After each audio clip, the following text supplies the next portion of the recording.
What's going on, everybody? Welcome into the Blazers Uprise post-game show presented by Sleeper. Today, your Portland Trail Blazers get screwed in Detroit as the Pistons shoot 48 free throws while their fans chant, "Ref, you suck," multiple times. And the Blazers have three players that foul out in this one, and they lose a hard-fought battle against one of the top teams in the East, 122-116 on the road. And what would have been a fantastic win for this Blazer team, and a win they could have gotten. They were up with 3 minutes remaining.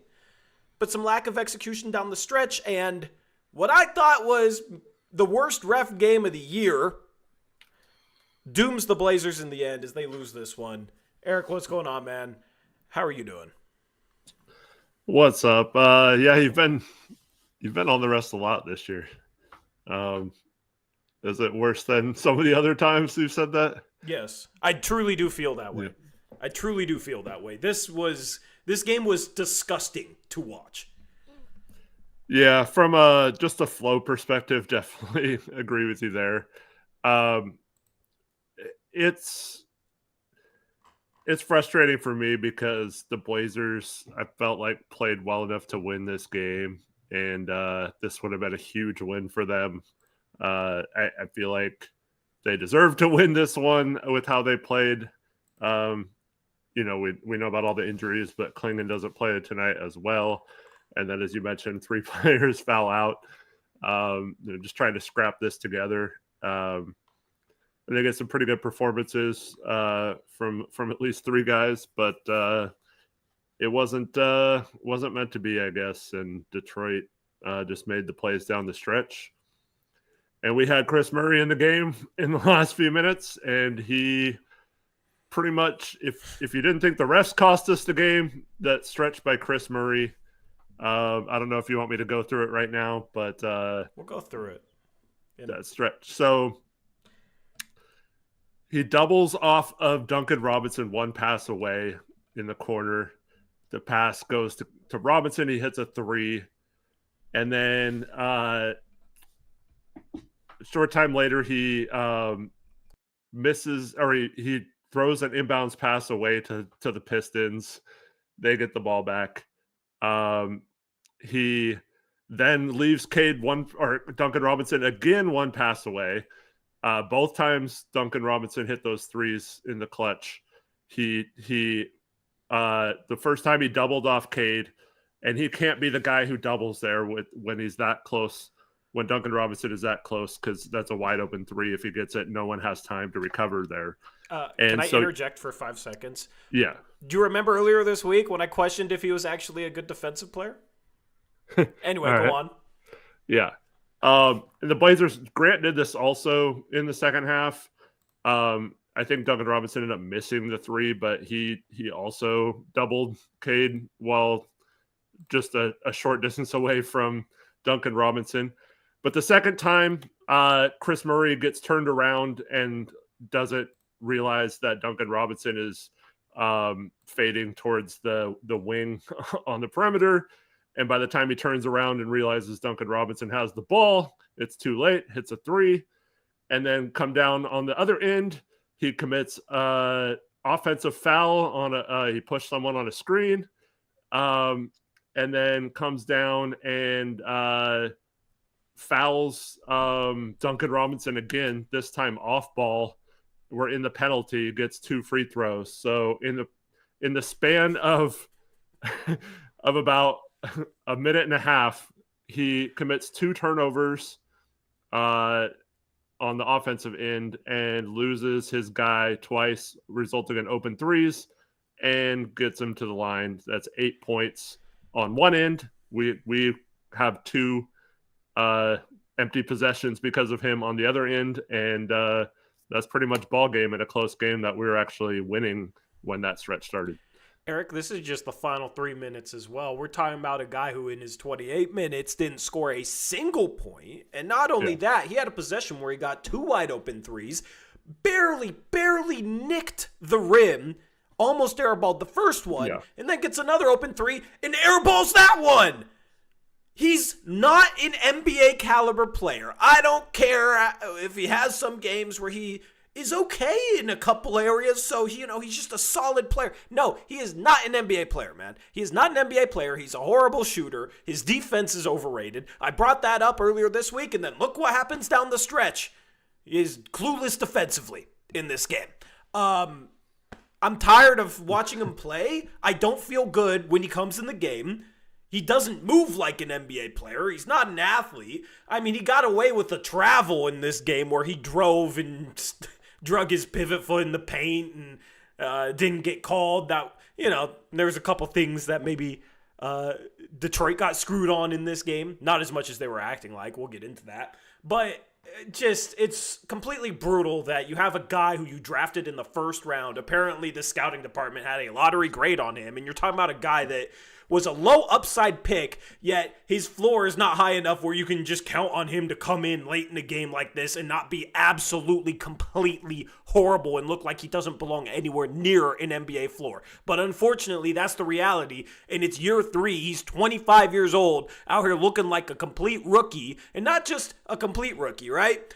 I would expect 23-year-old rookies to not look that bad. He looked like he was an 18-year-old rookie, fresh into the league. Like, that was ridiculously bad. That was one of the worst stretches I've seen in quite some time from a Portland Trailblazer player, and it's pretty much inexcusable. Like, I don't understand why, outside of maybe using the money for a trade, why Portland picked up his 4th-year option. I am tired of Chris Murray. He had a good little stretch at the start of the season, but like a good little stretch for him, I talked about this recently, is like, oh man, he had 13 points because he got some open layups that he finished and made a 3. But we're still talking about a dude that's in the mid-20s shooting the 3 ball, hasn't improved the 3 ball at all. If anything, maybe it's gotten a little bit worse every single year. Like, I don't understand. I don't understand how this dude is seeing an NBA floor, and it's very, very frustrating. So, like, just come in and just be solid and don't screw things up. Like, but the inbound pass was terrible, man. The inbound pass was terrible. He had that pass for like 2 seconds, and then Sharp's like, okay, you're not going to throw it? I got to get open. And then he throws it right to the defender. It's just like, dude, what the hell are you doing? The moving screen was obvious moving screen. The defense was terrible. Like, I can't stand it.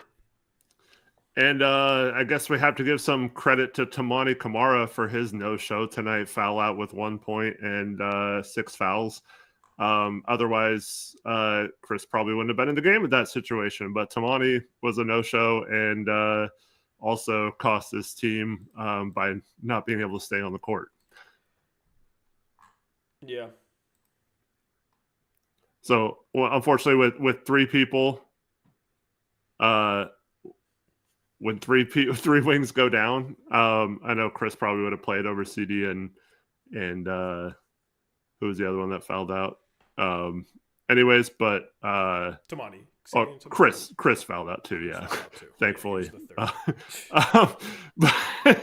But yeah, it's a case where we needed Toumani tonight with all these people out, and he didn't really help us either. So yeah.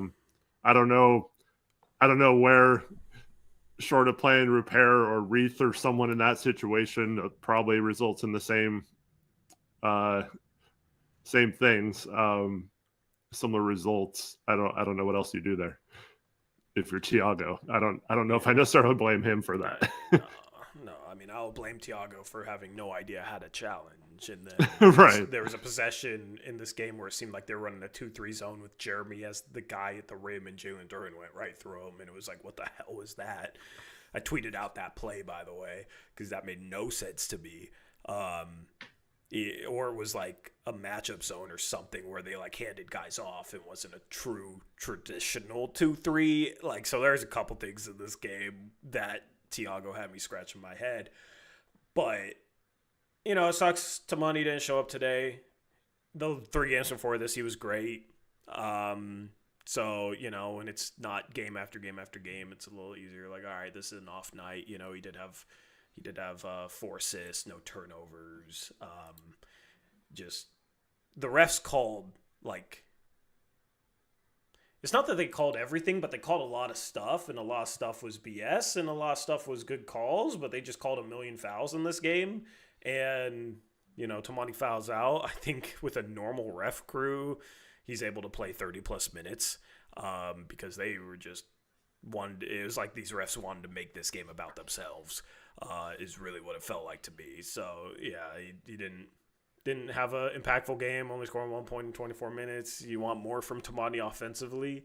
But see, for somebody like him, the last 3 games, shot well, played well. Okay, fine. For somebody like Chris Murray, man, I mean, I think, what was it, last game he had 13, and it feels like a career high. I'm over Chris Murray.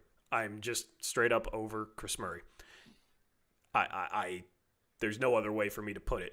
The inability to space the floor, the overrated defense, like, I did not like the pick when they made it 3 years ago, and I feel pretty freaking vindicated when he goes out here and is huge, helping you lose a game, and he can't manage to score a single point. At least Tamani scored a single point in his 24 minutes. Chris Murray can't score a single point in 28 minutes. It's just super, super frustrating. So, anyway. That Nasir little extension for Chris Murray is going to hit hard. Dude, if they extend him, I'm going to be pissed. I don't care if it's only for $6 million a year. Like, this dude should not be seeing the NBA floor. Look at what happens when you have a freaking shooter. Detroit went out this offseason and they got a shooter, Eric. Yeah. Look what happened. It won him the freaking game. And we're out here with the guy who we imagined was a shooter 3 years ago and can't hit the broadside of a barn, helping us lose the freaking game. That's the difference. So I just don't understand. I talked about it 2 postgame shows ago with Joe Cronin's inability to fill out the end of a roster. And today it strikes again. Detroit lost Malik Beasley because of the gambling investigation, and they didn't sit there like, oh, man, we lost our shooter. Well, we might as well go sign 6 more Ron Hollands, although, of course, he's banking in threes today.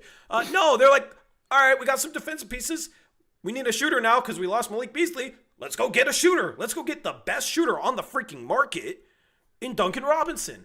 And he cooked Chris Murray. That archetype, the 3-point specialist archetype, was much more important than whatever the hell archetype Chris Murray was at the end of this game. So it would be nice to have somebody capable of doing what Duncan Robinson did in clutch time, but no. We're stuck with Chris Murray instead, doing whatever the hell that was. So brutal stuff. To add insult to injury, do not look at Cedric Howard's box score. Oh, I see the chat from Killstreak2 says Cedric Howard dropped 23 and 14 in a win tonight. I think he had like 5 assists too. Next time the Blazers draft somebody and I really don't like the pick, do not give me hate. Do not give me hate. If there's a guy that I really like and I'm bummed we don't get, don't give me hate. Don't give me hate. Okay? Because I hated the Chris Murray pick. I was begging for Cedric Howard. Look at the difference in those 2 guys tonight. All right? So you're entitled to disagree with me, man. But like, when I don't like a pick, unfortunately, I usually have reasons for not liking that pick. And then, unfortunately, those reasons come true as much as I hate to see it.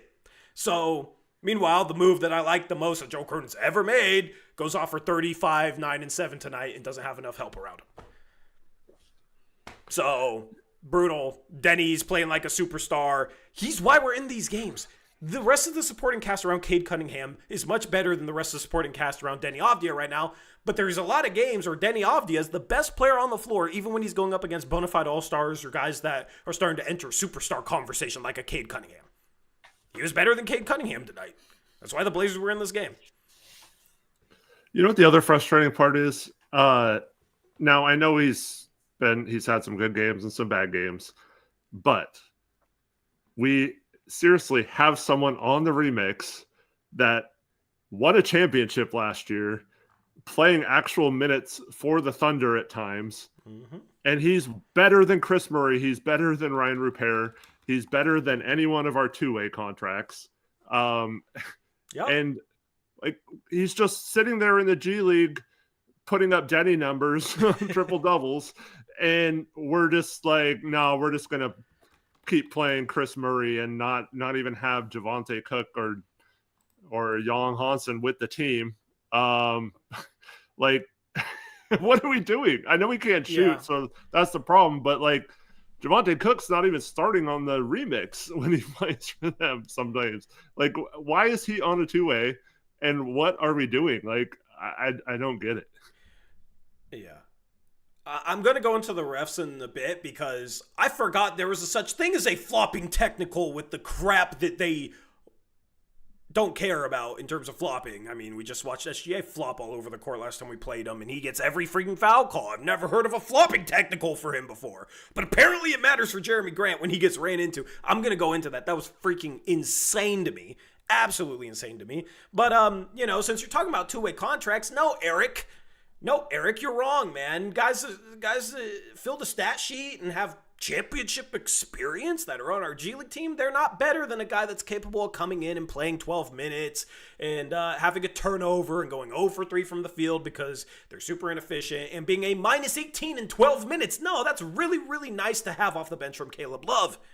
It's really, really nice to have off the bench from Caleb Love. What's funny is there's a guy on Twitter, every time Caleb Love has a decent shooting night, always has to tweet at me about, oh, look at Caleb Love. Okay. Look at Caleb Love tonight. Brutal decision-making, brutal defense, not good, can't make a shot. In 12 minutes, this team was horrible with him on the floor. Horrible with him on the floor. In the 36 minutes he did not play, the Blazers outscored the Pistons by 24 points. And I know single game plus minus, you can't just look at that. You got to take it with a grain of salt. But I think when there's that big of a disparity, it's not just a complete coincidence when you have a guy that comes in a game like Caleb Love, and literally 50% of the time, he's going to legitimately hurt your chances of winning a basketball game. Every once in a while, when he gets hot, he can really boost your chances of a basketball game. But the problem is, it's only every once in a while. More than half the time, this dude is coming in the game, not providing anything defensively, not really providing much playmaking, he'll have a bad turnover here and there, and then he just bricks shot after shot after shot. I'm impressed he only got up 3 shots in 12 minutes. Normally, he's getting up 7 shots in 12 minutes, especially if he's missing them. If he's missing them, he just ends up shooting more and more and more. So, I guess, good job for him being 0 for 3 in 12 minutes, only shooting 3 shots. If I'm trying to be positive, because I got to search for positives. There's just so much crap at the end of the roster that has too many games where they don't step up or do anything. And you look at Chris Murray, you look at Ryan Repair, who's not really capable of doing anything well on an NBA floor right now, unfortunately. And you look at Caleb Love in this game, and oh my goodness, I would rather just... I wish it was a minor league system where we could just call up anybody from the G League so we could just rotate whoever the hell we wanted to. Like, let Alex Reese play a game right now at this point. But especially Dylan Jones, I would much rather see him than any of those 3 guys on the floor right now. It was a good G League pickup, all right? So there's some praise for those of you that want me to give praise no matter what. There's some praise, but here's some criticism. That dude should be playing for the Blazers right now. That dude should be playing for the Blazers right now. And he's not going to have a good game every game, but he does a bunch of different stuff. He does everything CD Sissoko does, everything Chris Murray does, everything Ryan Repair does, only a little better than all those guys. Yeah. So we'd be possibly winning some of these minutes we have those guys playing. And he's a smart player. Yeah. Like, in this game, this team made so many stupid mistakes. Like, you got Robert Williams, at the end, he stepped out of bounds when he had a teammate right in front of him to save the ball, and he steps out of bounds. That reminded me of, like, CJ. It was a different type of play, but, dude, come on.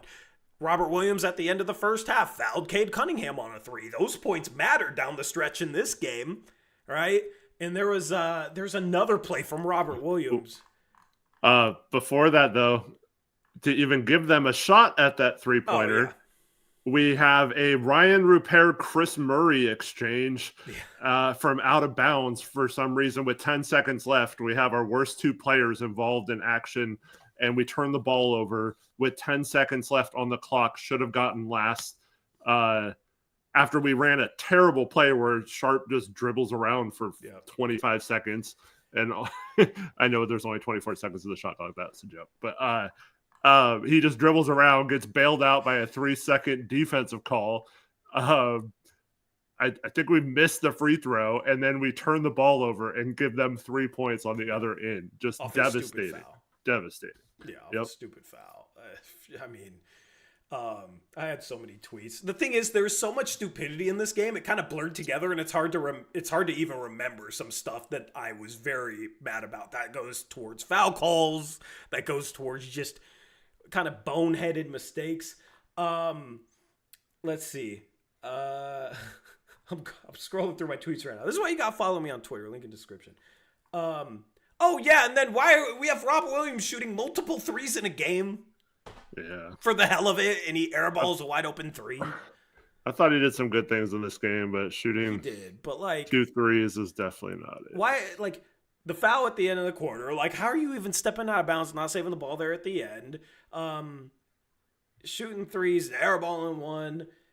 And then there's a play where, like, he set a screen for Denny and, like, started rolling and had nobody behind him. Like, there was some help side defense, but it was going to be late. It was going to be a dunk or at least a finish at the rim. And he starts rolling, so then Denny leads him. And then he stops. And basically creates a turnover for Denny. Because he stopped rolling when there was nobody underneath him. And it was just like, dude, what on earth are you doing? What on earth are you doing? There was so many, like, mental mistakes from Robert Williams today. He did a lot of good things in this game. Both can be true.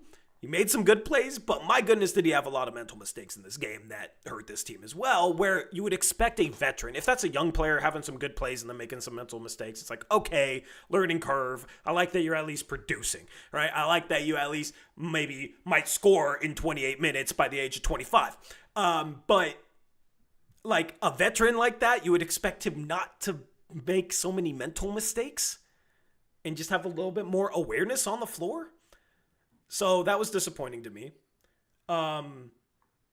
Like, the Blazers played bad in this game, in my opinion. They played bad, and they almost beat Detroit, which is kind of insane. It's kind of insane. Yeah. But you have Jeremy Grant and Deni Avdija, and I guess Shaden Sharp, but he was 10 for 25 and 1 for 7 from 3, and was a minus 11. Like, the Blazers are almost beat Detroit because they have Deni Avdija score 35 on 16 shots and Jeremy Grant score 29 on 19 shots. And both of those guys have been great this year. Obviously, Denny's on a whole nother level, but Jeremy Grant has also been very, very solid this year. Very, very good.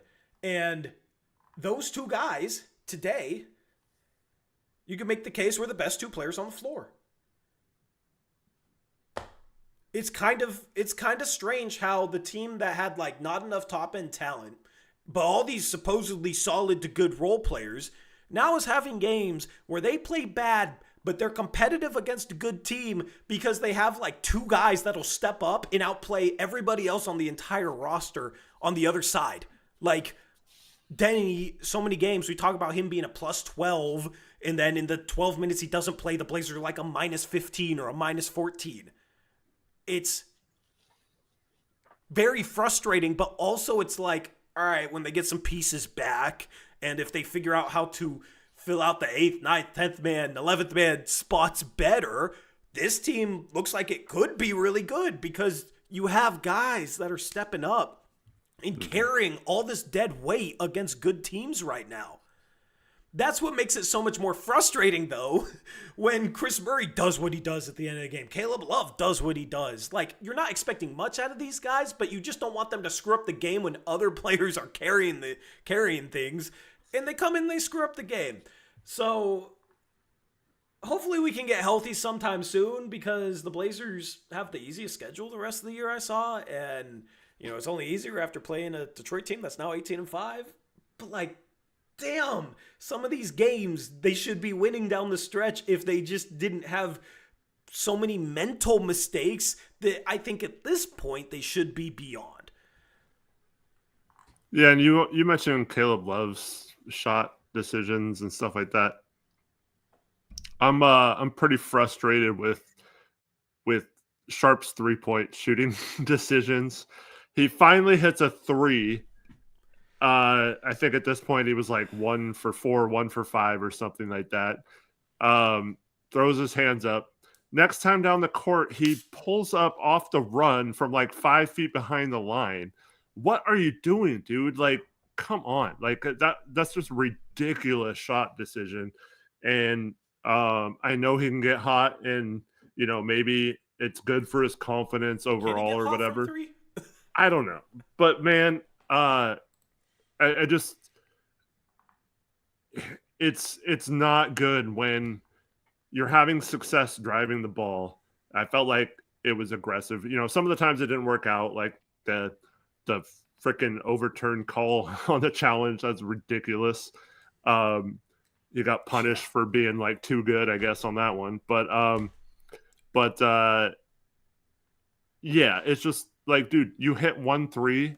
That doesn't give you the green light to then shoot ridiculously bad 3-pointers. And so I feel like if he doesn't stop with these bad shot selections and just starts like shooting more catch and shoot threes, that could be an issue as well. And as like several people point out in chat, his shot doesn't even have good arc on it right now. So but man, I liked his, like, at times it's weird because he's aggressive and he's not settling for that three, and it's seemingly very good. Even if he doesn't make it, I think it's still the right decision to take it strong inside and do those things. But just it's all like then ruined by your 3-point shot. So he's got to figure that out too as well. Do you know what he's shooting from three after this game? Do you know what his percentage is?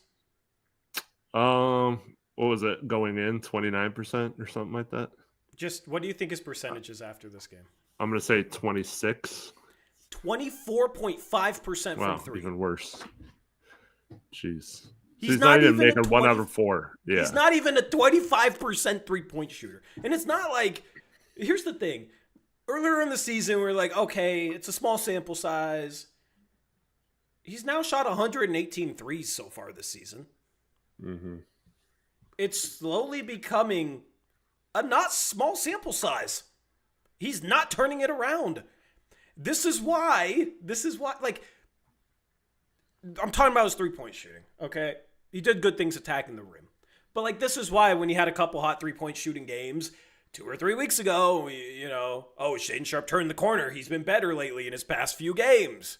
And he's shooting a better 3-ball in his past few games. And I was the guy sitting here once again, like, I need to see more. I need to see it more consistently of him making threes and him consistently being efficient and yada, yada, yada. And once again, I kind of felt like people were viewing me as the guy that's too hard on Shaden Sharp. But, dude, all right, what's happened since then? I don't want to know what his 3-point percentage is since then. It might be below 20% since we had that conversation. Like, I'm losing hope in him figuring it out. The thing is, it's not like he misses much right or left. It's a lot of short. It's a lot of long. It's a lot of the arc. But he hasn't fixed it. It's gotten worse every single year. And it's continually getting worse. What's going to change between now? Like, what's not happening between year 2 and now that's going to change going forward with his shot? See, I don't... Like, it's... I don't know how to phrase it, but it's not good that his shooting percentage declined. But the part that pisses me off is that he acts like it has increased when it hasn't, right? That's the frustrating part.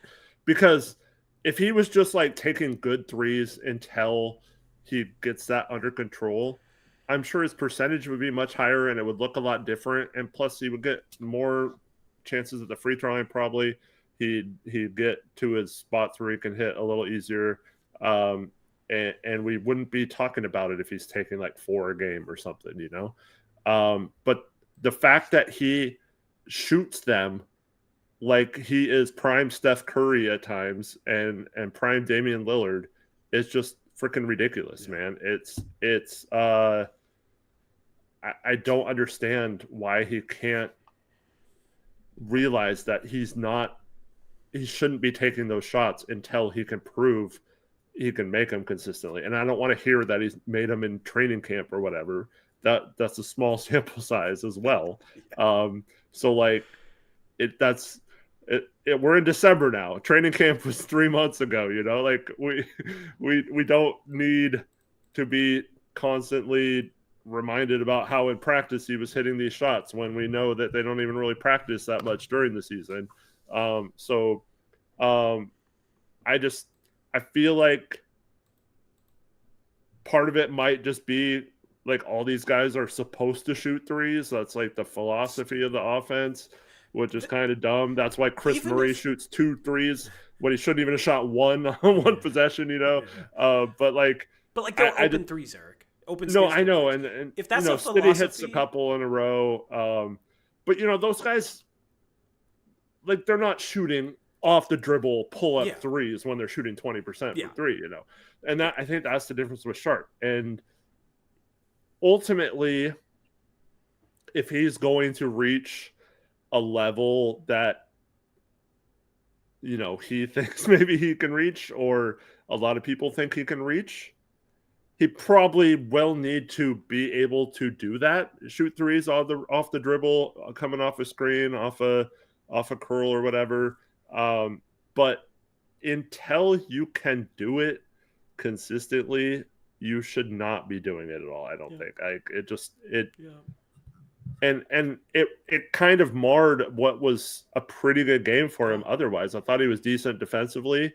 I thought he did a lot of other good things in this game. Had a couple of nice passes or whatever, good kickouts. But like, man, it's just do not act like you're a 3-point shooter, and I think you'll be in a much better position. Well, I also want to throw in the little like half spin to fade away, like long 2 that he shot. Still some time on the shot clock and bricked, and that's like just a super inefficient shot. Like he ruins what would be really good offensive production with the jump shot selection that he has. And it's frustrating. Because you look at him statistically, right? And he's still let me just pull up his stats. But like tonight, if he didn't shoot a single 3, right? He was 10 for 25. If he didn't shoot a single 3, he'd be 9 for 18. I mean, got to the line 7 times and made all 7 free throws. All right, that's pretty, that's pretty efficient. True shooting percentage on the season is 53% before this game. He's an inefficient volume shooter that doesn't really do anything else well. That's not a player that really helps you win basketball games. Now, if that player is playing instead of Caleb Love, who's an even more inefficient shot chucker that does a lot of things even worse, then yeah, that's obviously an upgrade. But if we talk about this team like trying to get to, being a legitimate playoff team, Shaden Sharp has to be better. And people just look at the points and be like, he scored 28 points today. Why are you being hard on him? He took 25 shots. He shot 40% from the field. He was he didn't really felt like he helped the team when he was in. He was a minus, I think, 11 if I go back to the box score. Like I said, take that with a grain of salt. And there's some games where he does step up and help the team, but there's just too many games where he's not efficient enough, and he takes bad shots, and it has to get better, and it's not getting better. There is no way a 25% 3-point shooter should be shooting a step-back fadeaway 3 with more than 3 seconds on the shot clock.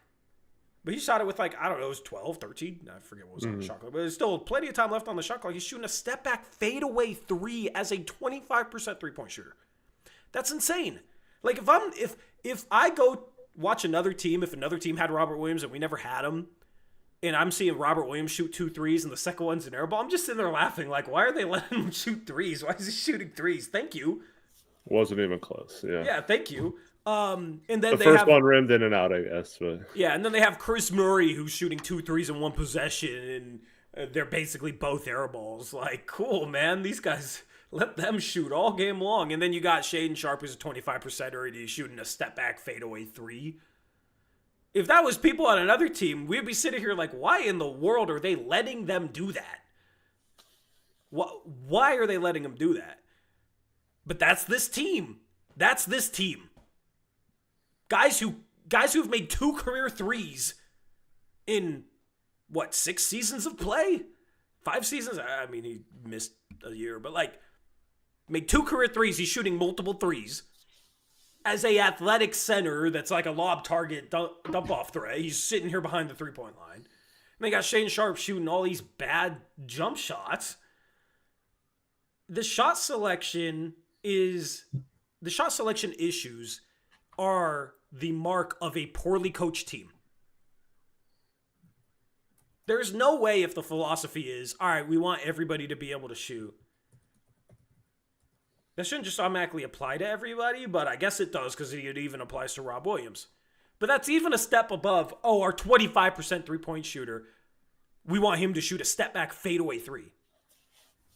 But it seems like they're okay with it. I don't get it. And it's super frustrating because it's the reason why Sharp's not efficient. It's the reason why he's not efficient. The thing is, I want him taking 25 shots in a game like this. Nobody else was helping or stepping up. I want him being aggressive. The point is, I want those shots to be downhill at the rim because that's obviously where he's best. And it's almost like sometimes he shies away from that because he wants to be the Devin Booker or the Kobe in the mid-range. He wants to be the 3-level scorer. He wants to hit these tough jump shots. He wants to be that type of player instead of just a guy that's just driving at the rim all game. But if he was just driving at the rim all game, he would be better.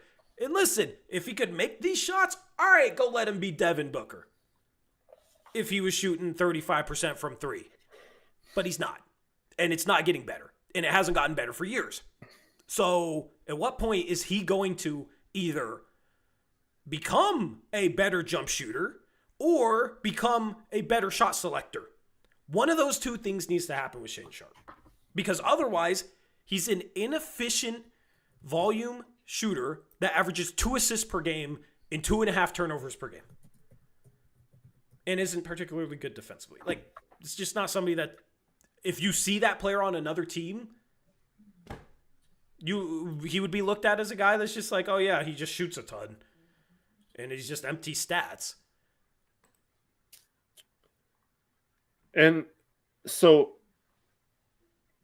I hope people don't misconstrue this because, in my opinion, I don't want to speak for you, but the reason why we're harping on this is because I feel like he could be a very useful player if he just didn't shoot some of these really tough shots and was more efficient.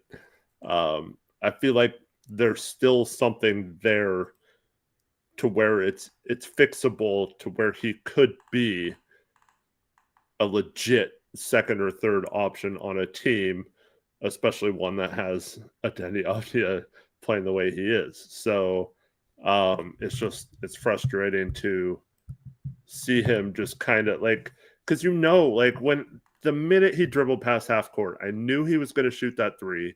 And I knew it was going to miss. And it was just like such a bad shot. And it's like, you can see it coming. It's like someone just tweak it a little bit and it'll be fine.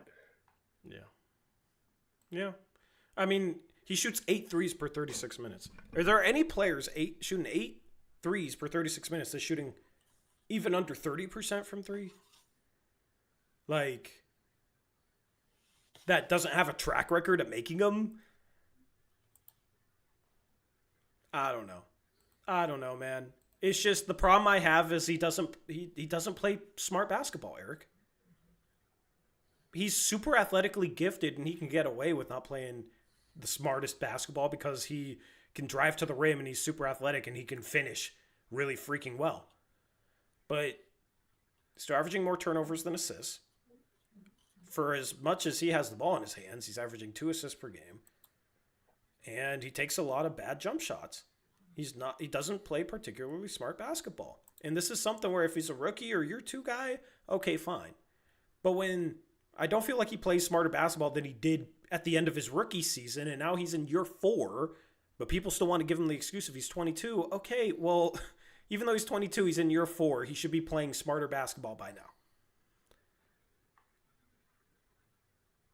And that's just what's so frustrating with me is because he's so freaking gifted as an athlete, as a finisher. He's so naturally gifted That's why I'm hard on him for the lack of IQ stuff, because it doesn't even take him being smart. It just takes him like, oh yeah, you know what? I'm shooting 25% in the year. I'm not going to chuck this fadeaway 3 with 14 on the shot clock. That should be a simple decision for him to make in terms of not shooting that shot. Agreed. So that's why it just drives me crazy. It drives me crazy. And there's just too many players on this team that make bad decisions defensively, offensively. Like, and this team is still competitive, and it's insane to watch how they're able to be competitive against a team like Detroit. Mm-hmm. But that's a testament to, like, honestly, to me, that's a testament to Denny.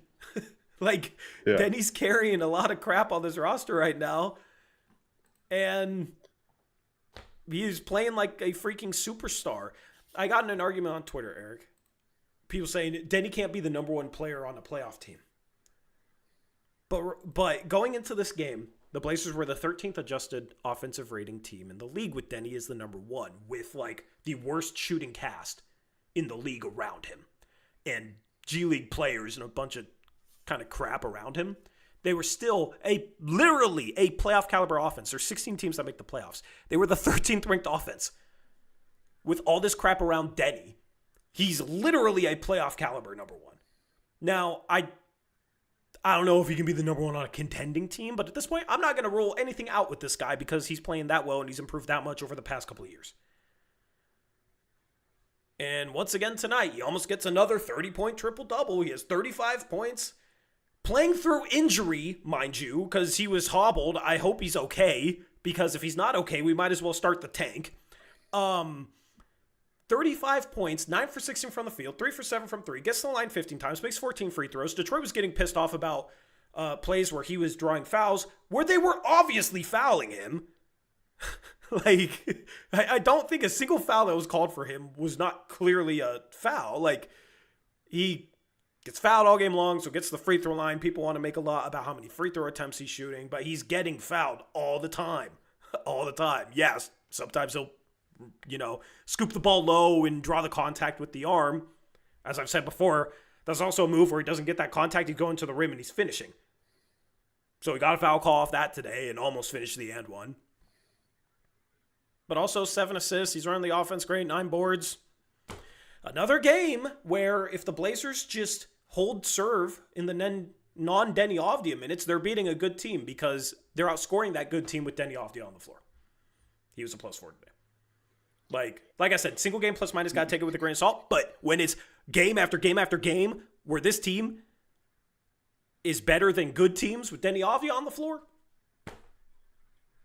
it's a theme. Yeah, he was great again tonight. I really hope he's okay, man. This is now, I think, the third game where he's looked kind of like he's laboring up and down the court at times. Tonight was really bad, though. Kind of looked like Klingon from a couple games ago. Man, we really obviously need him. But, yeah, he's playing so well, and it's frustrating. I saw someone comment in chat, like, Thiago shouldn't have taken him out at the beginning of the fourth quarter. The guy's got to rest for a little bit. It is insanely hard to drive against NBA competition. It takes so much energy, so much out of you to constantly do that. And he's got to get a little bit of rest at some point. So, I mean, I don't blame Thiago for having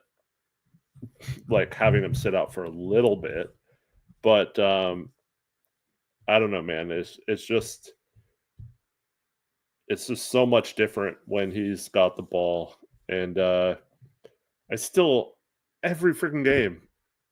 Like tonight, I was thinking about, wow, this would be a really, really good win if we pull this off in Detroit. And coming off the heels of beating Cleveland in Cleveland, that's a hell of a 2-game stretch. And Denny almost willed it to be. It's just, I still find myself wondering, like, what if this dude had someone other than like Chris Murray and City Sissoko to kick out to on some of these drives? Yeah. Yeah. That'd be great. When he does, he gets 14 assists. Like, but Nita says, "Wish the Blazers reacted to that Holland foul."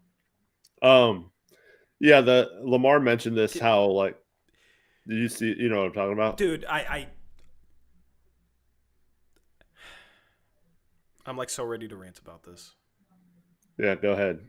Because for those that didn't see it, so Denny gets fouled, and after the whistle, was it Ron Holland that grabbed him? Yeah. Yep, it grabs his arm. And it was probably just one of those plays where you're trying not to let him get an and one, which is kind of smart, and especially if they don't call anything more than that. But he grabs him by the shoulder, upper arm, and like yanks him.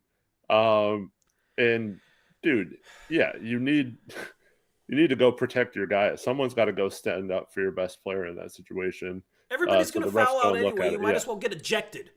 Yeah. That's how you separate a shoulder and end up out for the year.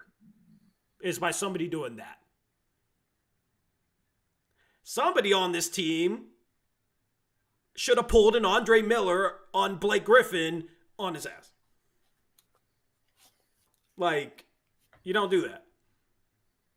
And by that, I just mean a hard shove, okay? I'm not going to sit here and advocate for fist flying, all right? This isn't the NHL. Sometimes I wish it was, you know? But, yeah, that was kind of dirty to me.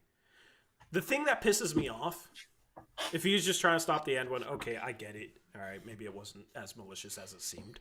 But, Eric, please tell me, how in the hell is that not a technical foul when there's a whistle that's called and it's basically after the play and you're grabbing a dude's arm and yanking it down, which can injure somebody? How is that not a technical foul? But Jeremy Grant shooting a three in the freaking corner somebody runs close to his landing space, looked like he bumped them a little bit. So Jeremy Grant falls, and they call a flopping technical, only the second one across the entire freaking NBA in this entire freaking season, a flopping technical where he gets bumped. Meanwhile, every freaking game I watch dudes like SGA freaking lean into Chris Murray and then throw himself across half the freaking court.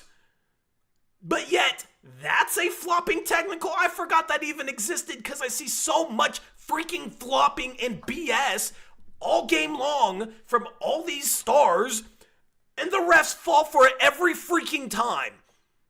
Every freaking time. Not only do they just like not call it, they reward it. They reward flopping. This league rewards flopping constantly. And then a play that was like, there was contact on a three, the last type of play you should ever call a freaking flopping technical on. To call a flopping technical on that? Ain't no way they would ever call a flopping tech on SGA if he did that on a three. But yet that gets a technical, and then a dude yanking a dude's arm down after the play is not a freaking technical? What the hell are we doing? This is what I talk about when I feel like, sometimes I feel like a fool for covering this league, because this league has a legitimate refereeing issue, and there's no accountability, and there's no recourse, and it's getting worse. And this game was a freaking joke. There was 83 free throw attempts. You had multiple plays where it was like all ball and there's a foul call, or, you know, obvious contact. You know, Sharp gets bumped twice by Cade Cunningham, doesn't get a call, then Cade Cunningham comes down the other side of the floor, lunges into Robert Williams, and there's no contact, but he gets a foul call. You're rewarding that when the ref blew the whistle before it even. They're just guessing. They're just guessing. They're literally just guessing. Like, they're not even seeing plays. This game was a bunch of referees that weren't even seeing what was happening, was just like, oh, that play looked like it was maybe a foul, so I'm going to call a foul. What was that flopping technical? I thought he got a technical for arguing, not flopping. I mean, Travis Demers said flopping technical. I don't know. But yeah, the guy like put his hand on him when he's in the air. Like that should be an automatic foul. Yeah. He like put his hand right in his chest. But if I'm a star and there's a defensive player over here and I'm shooting the ball sideways like this and reaching out into them and then flicking it at the rim, that's a freaking foul. If I'm a star. If I'm Donovan Clingan, no, I'll get both my arms chopped off and still won't get a call. It's just the problem with this freaking league. There's no accountability. Silver doesn't care. Silver's a joke of a commissioner. Was the Toronto game where Denny drove at the end and got fouled? No call. Then we have the Denny strip/block at the end of this game. Yep, that he's called for a foul. And unfortunately, we don't have a challenge because we used it in a stupid situation again. We used a challenge in a stupid situation one play after Chris Murray got a block. He actually did something good in this game, but he got called for a foul where he got all ball. Oh no, it was City Sissoko got called for the foul, and there was like no contact. Yeah. There was like no contact from Sissoko. Chris Murray gets all ball, and they call a foul on Sissoko. And then we don't challenge that. If they challenged and lost, I'd be like, okay, I understand challenging that. I'm fine with that challenge. No, they challenged an out-of-bounds call where there was a foul by Tamani. It became even worse. Because instead of being out of bounds, it was one of his 6 fouls. Chris Murray, I don't think he pushes off, but he did have his hand in the back of, I forget who shot that one. But so if they overturn it to a foul on Chris Murray, you still win the challenge. You still keep it. So, yeah, I thought that should have been a challenge. Well, also, at what time does defense in the NBA become, okay, you're literally not allowed to touch the offensive player. Try and figure out how to stop him. But you got Cade Cunningham bumping Shaden Sharp twice. There was the mid-range that Shaden Sharp airballed because he thought he got fouled. I mean, they called that all game. And then they just don't call it then. And then they call something even lighter where Cade Cunningham jumps into a defensive player, and I don't even know if he made contact. They call that literally the possession after. It's just a lack of consistency. It's complete BS. There was 83 free throw attempts in this game. 83, Eric. And that one with the Robert Williams one where he gets in the air, comes down, doesn't even touch Cade on that one. That was directly after on the other end, Sharp drives and gets bumped by Cade twice. Yeah, that's the play I'm talking about. Yeah. It's freaking ridiculous. I mean, there's just so many plays. I know I'm forgetting like 7 because there was 7. Maybe the Pistons were. Go ahead. Maybe the Pistons fans were saying refs you suck because they were bad against the Blazers. Yeah, I don't know how your home team gets 48 free throw attempts and you're in the arena chanting ref you suck. They were chanting ref you suck after they deflected a ball over the backboard, which is obviously out of bounds for anybody that knows anything about basketball. And at that point I was starting to question, all right, are all these people like, have they only seen like 2 basketball games before? They don't know the rules? Like, do the people in this arena not actually know the sport of basketball whatsoever? Because how are you chanting refs you suck after that? I mean, my goodness. I don't know how you chant refs you suck after your team shoots 48 free throws because your team tipped the ball over the backboard. But I guess that's Pistons fans in that game. I don't know. It was freaking ludicrous. Ludicrous. I'm just agreeing with you, Tori. I tweeted out Detroit shot 48 free throw tonight in their fans chanted refs you suck multiple times. I tweeted that out and somebody responds, says they do that every game and will instantly blame the refs if they lose. Is that really how the Detroit fan base is? I don't know. Yeah. I mean, yeah. Yep. Like, that was insane. I'm going back through my tweets. Just the challenge that got overturned where Stewart got arm at the same time he nicked the ball barely with his fingertip. That's always called a foul. Yeah. And then, especially if Sharp doesn't lose the ball. If he knocks the ball free and then there's contact directly afterwards and it's a loose ball, I can maybe see their point. But at least they didn't call the one on Rob Will on the other end. Well, and then Rob Will gets the cleanest of blocks down at the other end, and their coaching staff's freaking out, and their fan base is freaking out, and it's like, what in the world is happening in this freaking game, man? I will say this. I love how after the flopping technical, Grant got pissed off and just kind of took over. He had some great drives. Like, he was He had aggressive in this angry game. drives. Yeah, right. I love that. Some really good finishing. Yep. I love that. I'm somebody that sometimes I play better when I'm mad. So every now and then, if I feel like I'm not, not into a game enough, I'll kind of like search for a reason to be mad. Like, so I love that stuff. Like, You there's can't manufacture it, can you? well, there's a play yesterday where I was like in transition and I went up and there's like Oh, great. Tori's talking about it. Yep, we're going back to the roots on this stream. No, I went up for a layup and there was like a guard that was not going to be able to contest me. So I was like going to the side of him and he like ran my way, like almost undercut me and it made me blow the layup because I almost got undercut. And he was just like trying to get out of the way. He's like the least malicious player in this league. He's like one of the coolest guys in the league. But yeah, I was like, don't pretend like you're gonna undercut me. You know what I mean? I like let it piss me off a little bit. I told him to at halftime. Like that was fine. Just wanted to get a little mad about something. So, but yeah. So I respect it. I respect it. Let the anger fuel you. That's a great motto. As long as you let it fuel you productively, all right? There's a bunch of destructive things that anger causes, all right? Don't do that. Don't be destructive, If you're angry, go start a YouTube channel. Go start a Blazers podcast.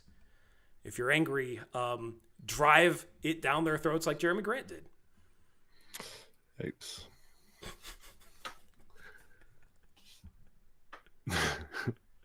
Not touching that one. You don't have to.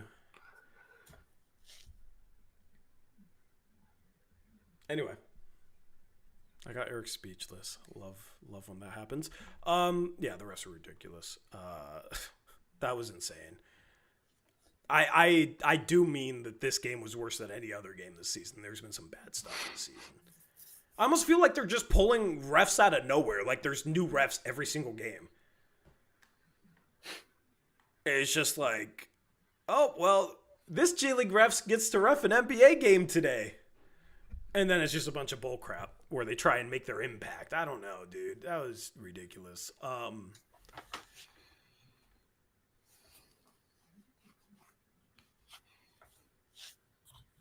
Anyway. Well, the frustrating part is this was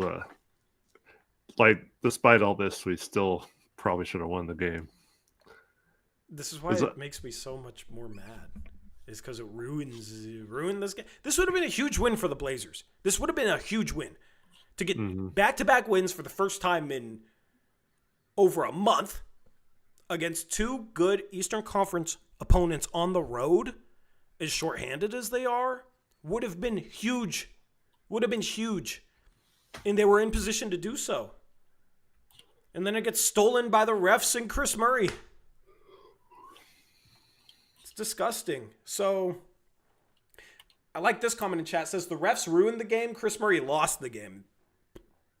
Well said. I normally don't like to sit here and blame one person for the loss. I mean, there's other guys that contributed to us losing this game. But what Chris Murray did in the final 3 minutes was as bad of a final 3 minutes as I've seen from any player, any Blazer this year. Yep. He's not an NBA player. We got to stop trying to convince ourselves that certain guys on this roster are NBA caliber players.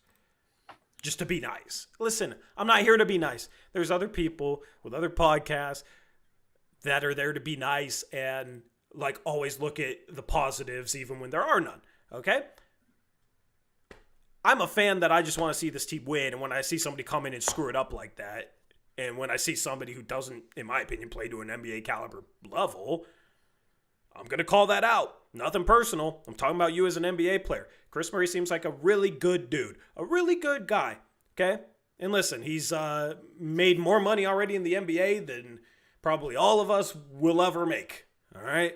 But, so he's made it in life. Right? Good for him. But as far as an NBA player, the dude doesn't have it. He's just not an NBA caliber player. He should not be playing in minutes in the NBA right now. He's the type of guy, in my opinion, that if he doesn't fix things, turn things around, to be playing overseas and maybe actually making threes, I don't know, maybe playing better. in a couple of years. And nobody will really feel a type of way about it. Like, I mean, Keon Johnson left Portland, went in Brooklyn, actually had some decent moments, and now he's not on a team. You know what I mean? Like, this happens with a bunch of players. And that's the path that he's on. So.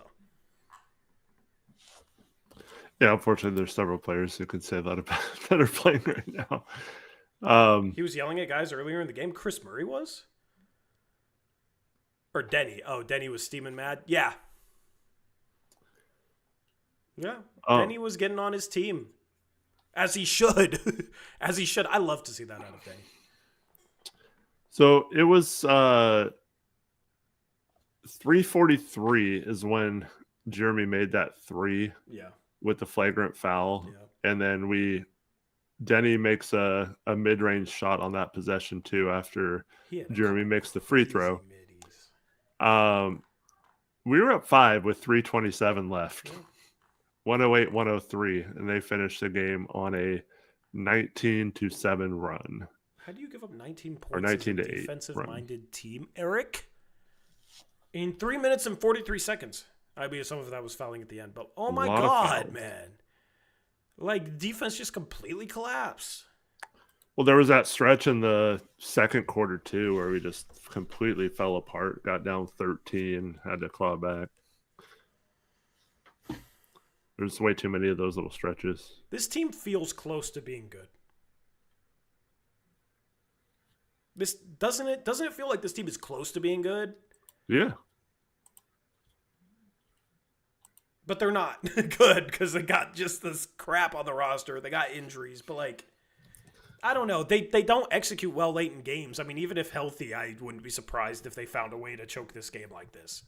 And it's not Chris Murray, it's somebody else. Like, I don't know. But if there's any positivity you want to take away from this stream, it's that the Blazers are able to be competitive on basically a nightly basis, no matter who they have on the floor.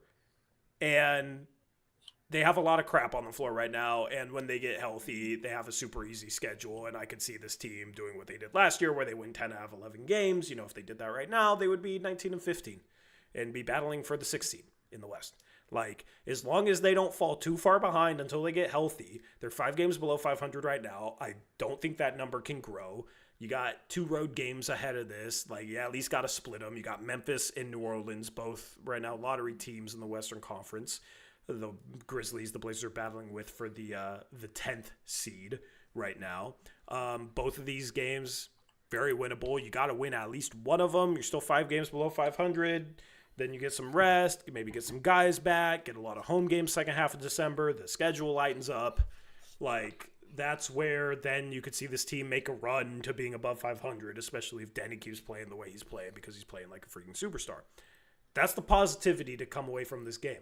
But wouldn't it be a lot nicer to be sitting here saying, oh, they're only 3 games below 500 and all this stuff's going to happen instead of 5 games below 500? That's why I thought this win would have been huge on the heels of the Cavs win. That's why it's so freaking frustrating.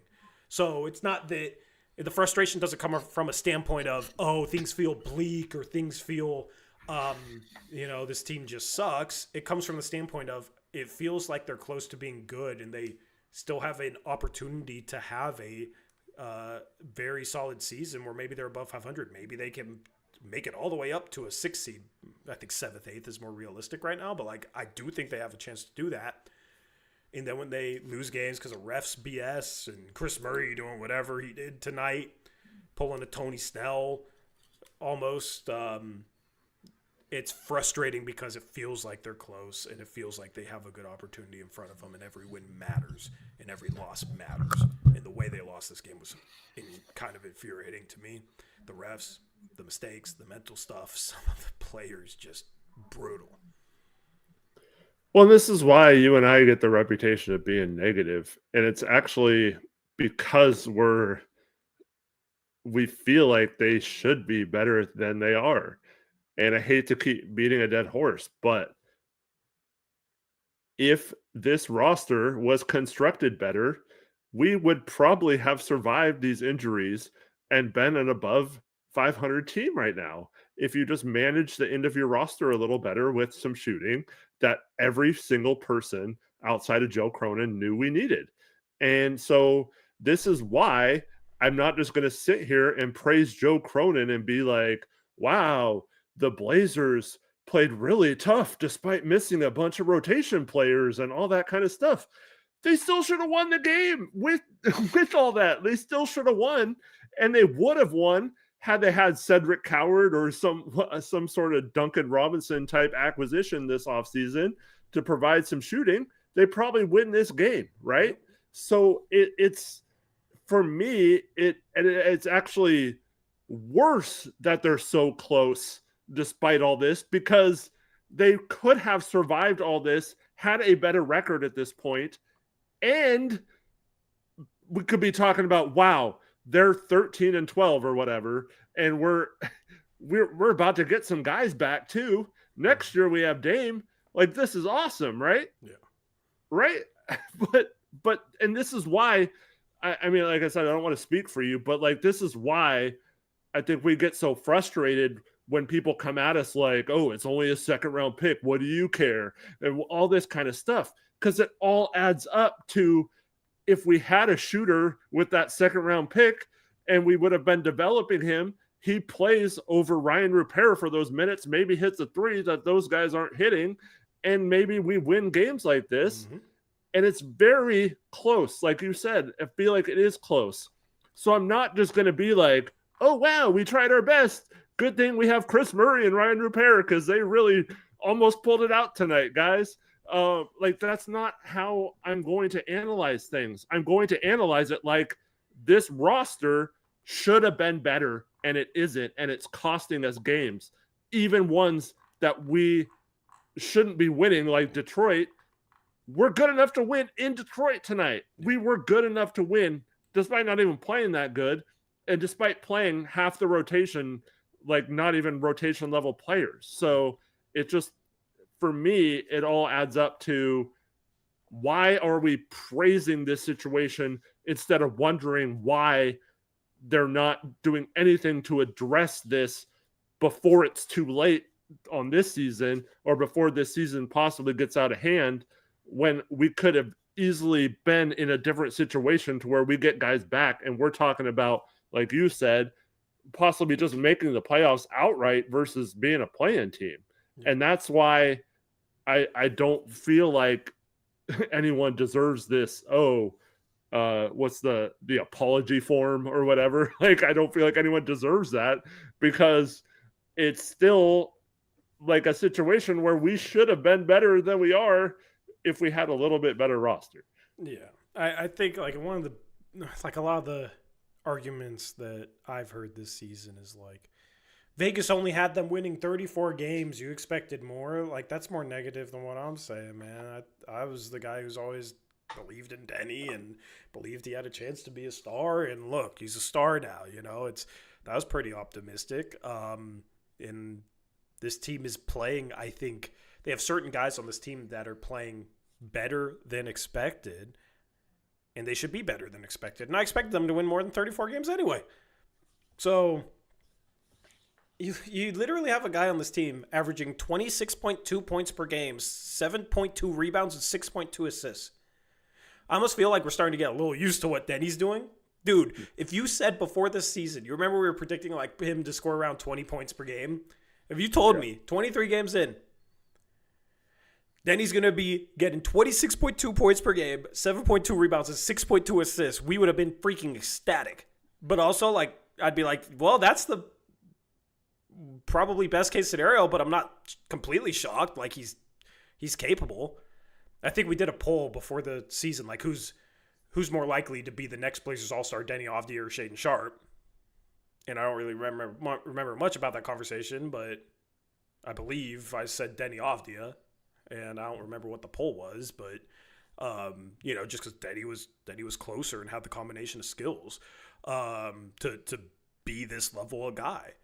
And now it's showing up on a nightly basis. It's showing up against good defenses. He's being guarded by borderline all defensive guy in Asar Thompson today, and it doesn't matter. He still drops 35 efficiently as hell. He's still getting. People just act like, oh, he's not actually that good. He's just a foul merchant, blah, blah, blah. Like, dude, he gets fouled all the time. He gets fouled all the freaking time. I would love people to come in here and show me, all right, out of his 15 free throws, which one was not a foul or which one did he like flop to completely sell a contact? Like, show me. Because I don't see it. I see him getting fouled constantly. I see Detroit complaining, and then you see the replay, and it's just like this dude's getting murdered. I think part of it's because he creates a lot of the contact, but he doesn't create illegal contact as an offensive player. He's not charging. He goes, and I talked about this last year, he goes up to the line of committing an offensive foul, but he does it. He creates a decent amount of contact, but it's not too much where it's an offensive foul. And it puts defenders in a tough position, and they don't really know how to defend that, and they foul him.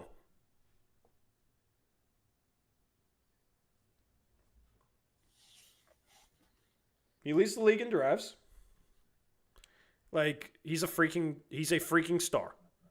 He's an absolute freaking star. Per 36, he's averaging 27, 7.5 boards, 6 assists. On a true shooting percentage, it was 62.5% before today. That's probably up to 63% after how efficient he was today. Those numbers on that efficiency is getting close to superstar stuff. So, yeah, he's been awesome. There's not running out of words to describe it, right? I can still describe it. Yeah, I know. I'm just saying, yeah. Like he's and night in, night out, he's bringing it, and man, he's playing so good. And that's the other thing too. It's like,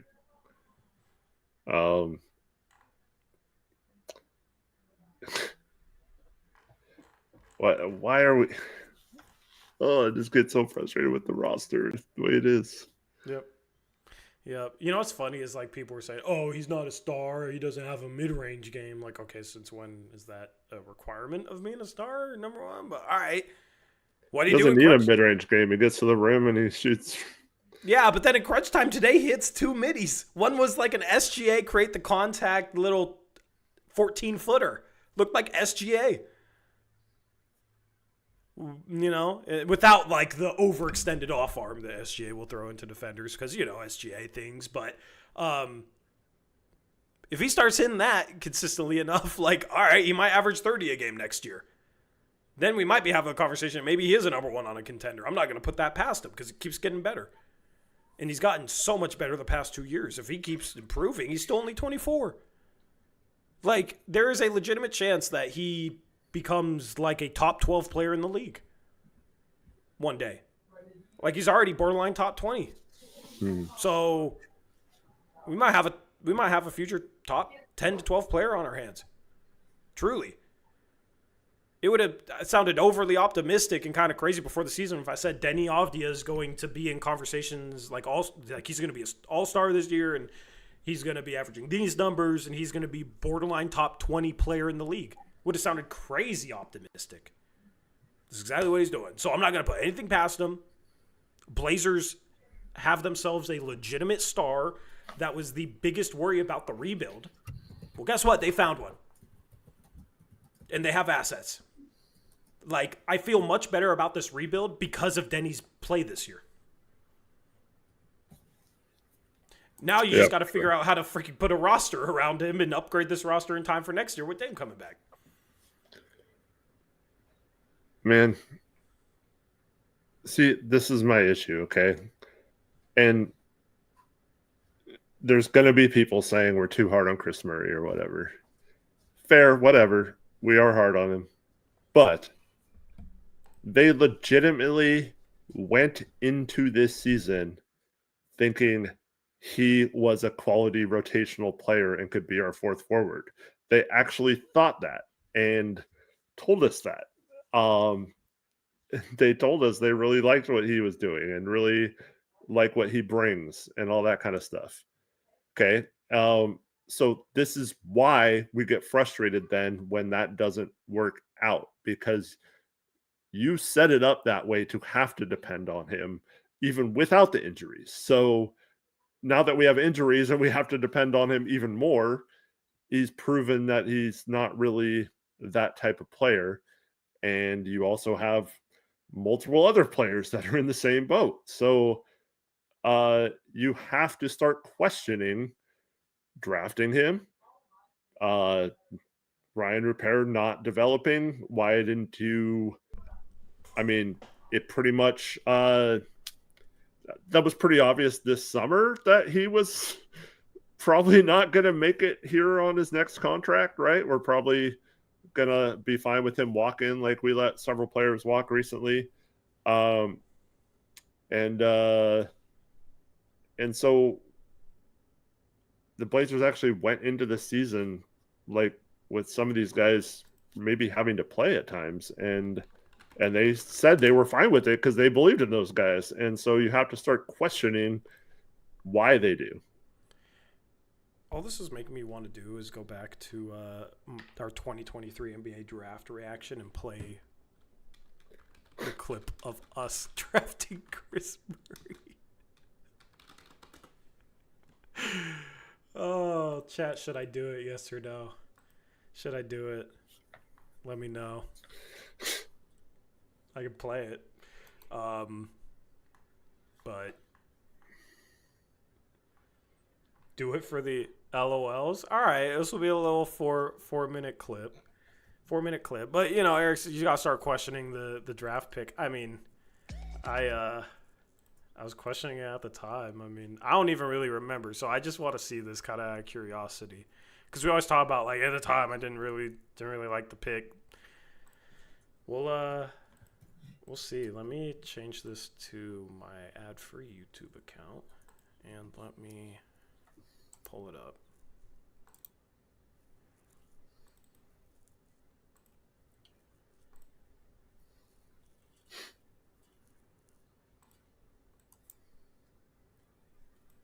All right. I'm going to keep the mic on for this. But all right.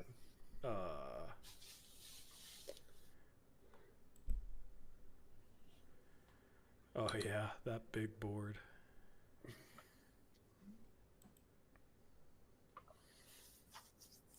Having a plan. Oh, but, this is when we already drafted him. We are spitting. So Portland here on the clock. Why is it so quiet? And these are the best players available. There were some rumors about. I'm wearing the same shirt. Are you wearing the same shirt? That's crazy. I've got like the same shirt. I've got like 40 Blazer shirts. That's actually funny. I'm just saying. That's insane. I know. I'm just gonna be upset. I'm ready to be upset if it's not Leonard Miller, bro. I'm ready. No, I will say this. I really wanted Leonard Miller. Obviously, that doesn't look too good, but also he's never had a chance. But the logic was, like, here you don't take a safe pick that's not good enough. You take a boomer bust guy. If he busts, at least you took a chance on somebody that you thought might have high upside, right? So that's why I wanted Leonard Miller.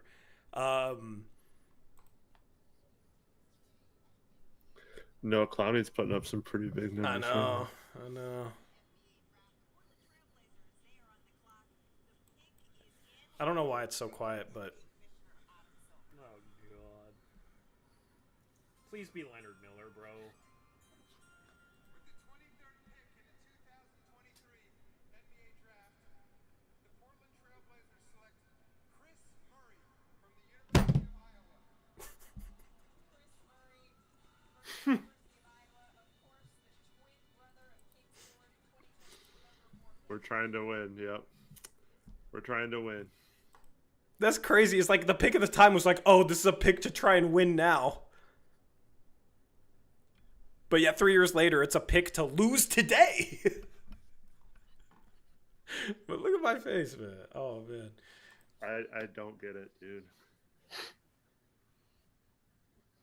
Yeah, this was the moment. My mic was just I quiet. like Chris Murray a lot. I like him a lot. I don't understand not going for upside if that's what we're doing. Like, Chris Murray? Bro! okay.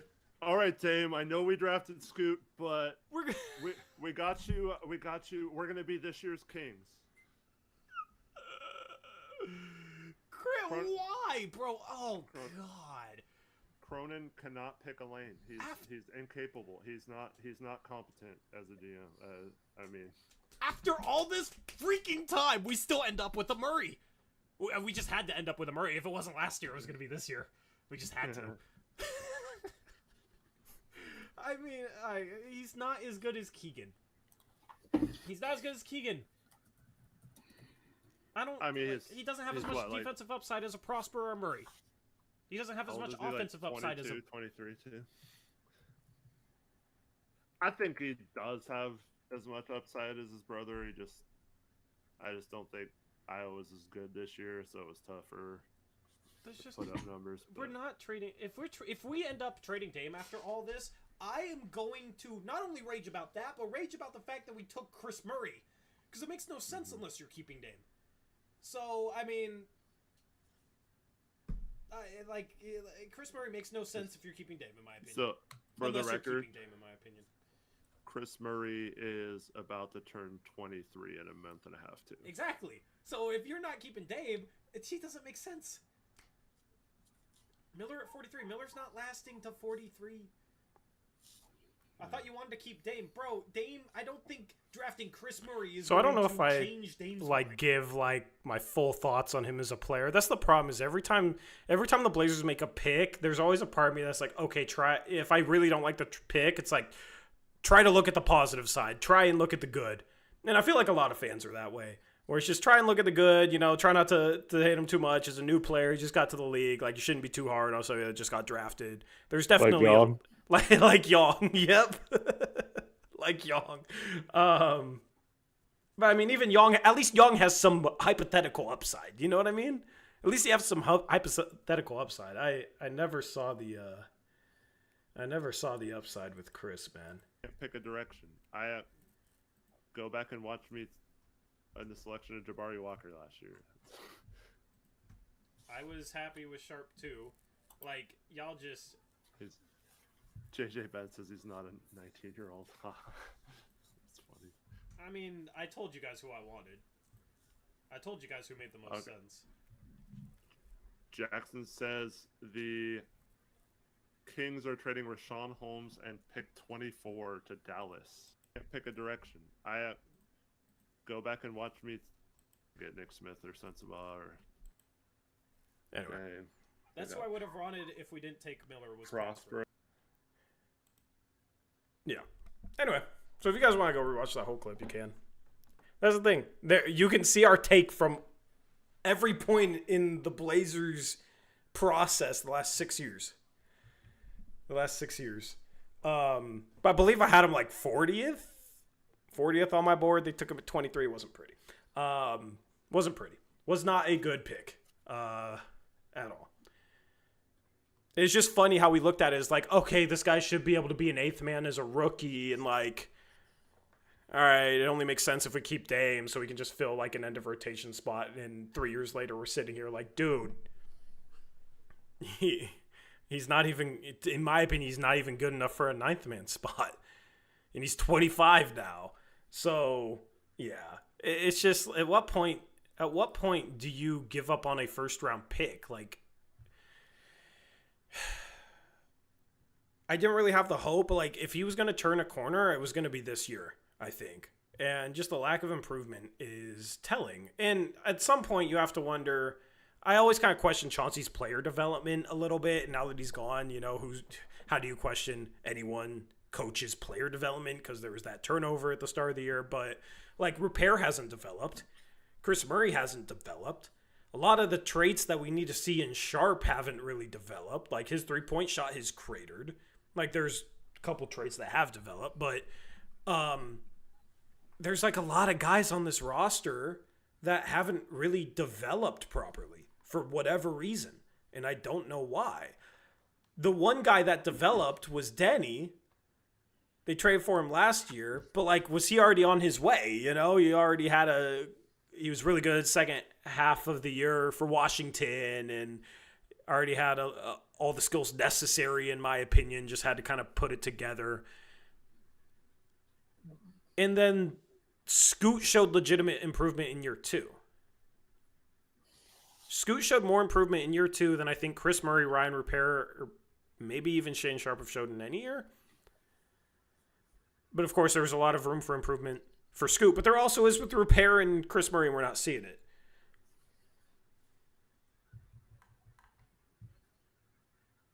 I think Sharp, with his finishing and mid-range shooting last year, that was a good improvement. So I also would put that. I would lump that in as well. But the three-point shooting and the playmaking is just the two biggest things for me with him. So I don't know if it's a problem with, like, the player development here, but there's teams that can just find gems and then develop them and end up with solid rotational pieces, undrafted players, and it's like Portland has the opposite to me. I don't know. Well, the problem is there's draft people who are also good at identifying those players that are gems. Yeah. Fun times.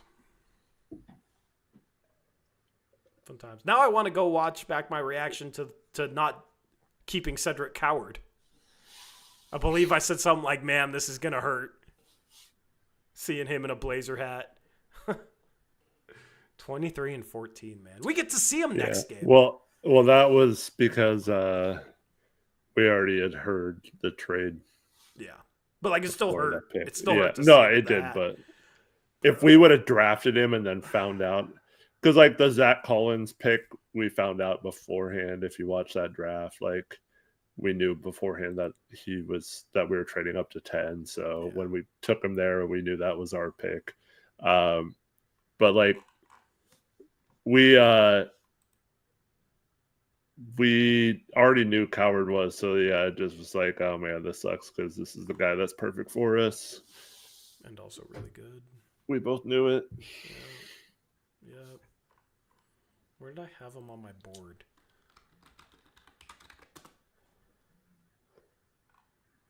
Let me go to my big board last year. Because Fanspo always takes forever to update it to the new year. I believe I had him 6th or 7th.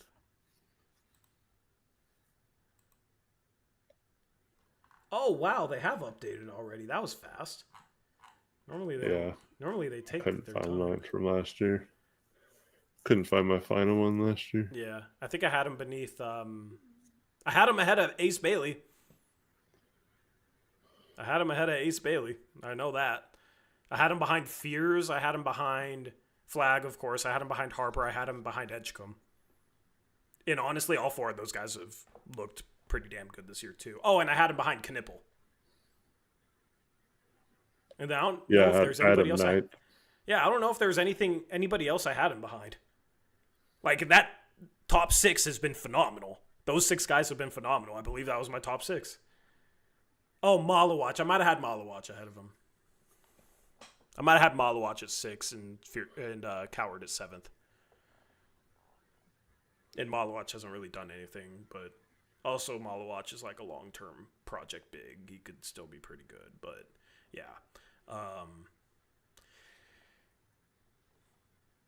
But I was really high on this past draft. You know, I came around on Knipple after being down on him for a while, and yeah. But yeah, Coward would be nice, man. We'd be winning some of these games.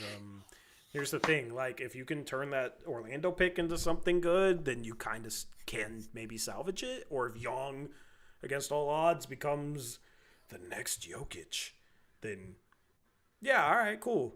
It ends up working out. But more likely than not, that's just going to haunt me. Like, it's in hindsight going to look like a mistake not to just keep Coward. And we're not even talking about the potential of trading for the best. Well, I mean, if we had the chance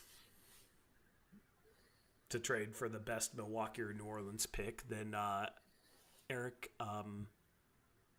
it would probably be really easy to trade for freaking Giannis if he's available.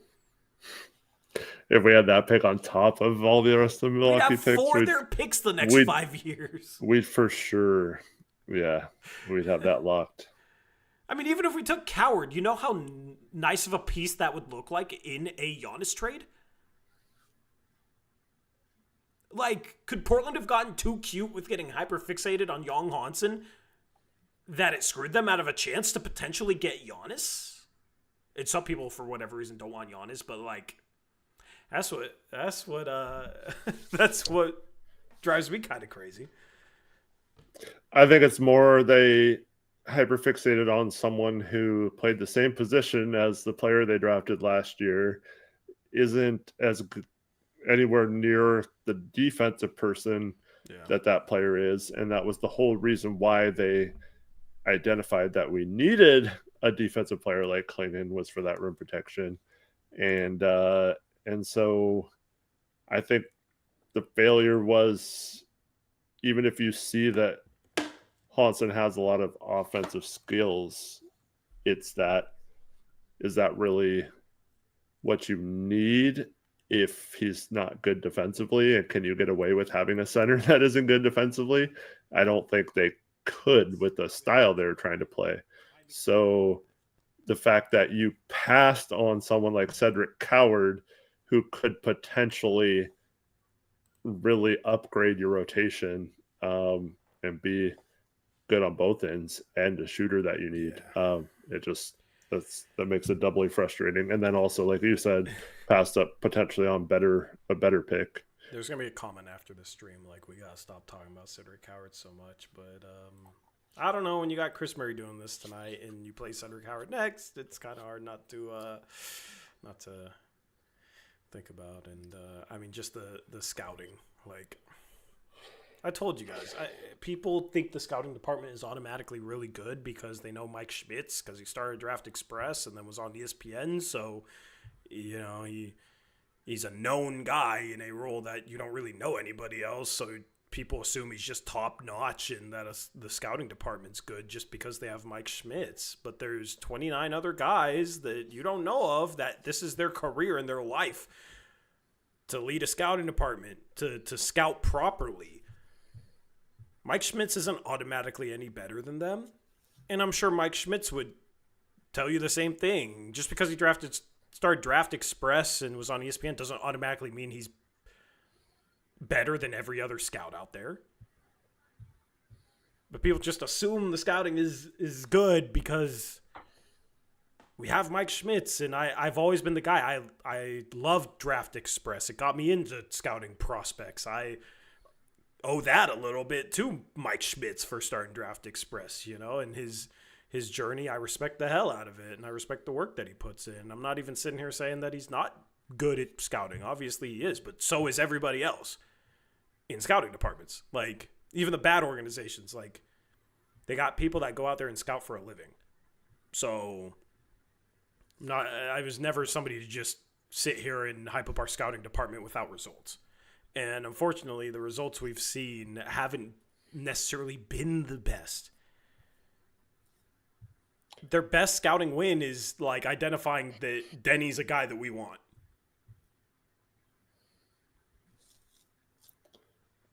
Yeah. That's NBA scouting, though. You know, he's already in the league, so yeah. I mean, that's pretty much saving this roster right now. If Denny wasn't a star, what would be our record? Like, he's you could make the argument he's saving this rebuild. Like, we'd be probably 5 and we'd already be like basically tanking if it wasn't for Denny playing like a star, like a bona fide star.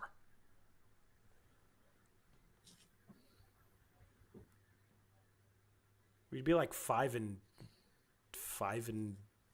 18, you know? Like, we'd be talking about top 3 pick again. Hopefully we don't get screwed in the lottery this year.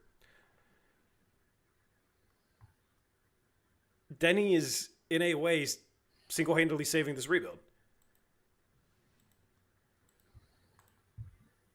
At the end of the day, this team is close. This team has a guy playing like a star. Jeremy Grant's been really good this year.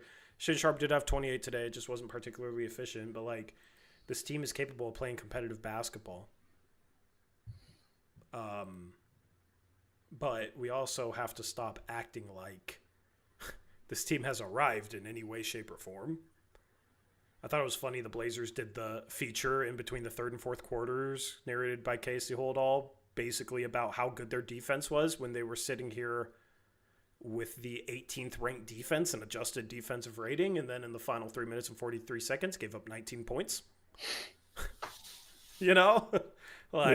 They're like, the organization and the players have acted like their defense has arrived, and they're a below average defensive team. If there's one thing the injuries shouldn't really hurt too much, it's the defense, because all their end of the roster guys are defensive minded that struggle at offense.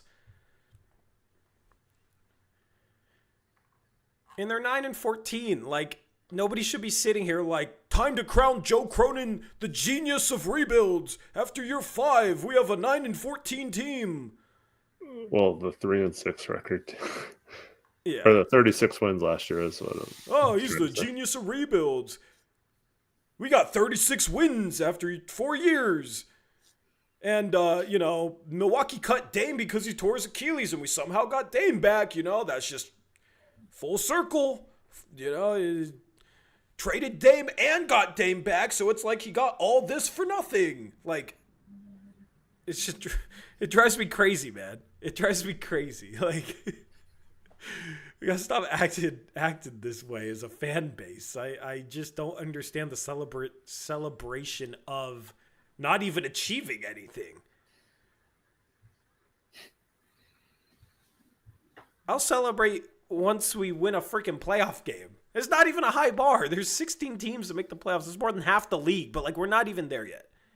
We could be, and maybe that could be this year if they fix some things, but I'm going to look at the things they need to fix and for some reason don't before I sit here and be like, we got to call Joe Cronin an absolute mastermind genius, even though he has no shooting at the end of the roster, and this is the second to worst three-point shooting team in the league that's just being carried by a star. If there's one thing I will call him a mastermind for, and that's the Denny trade. Great trade. Phenomenal trade. Maybe the best.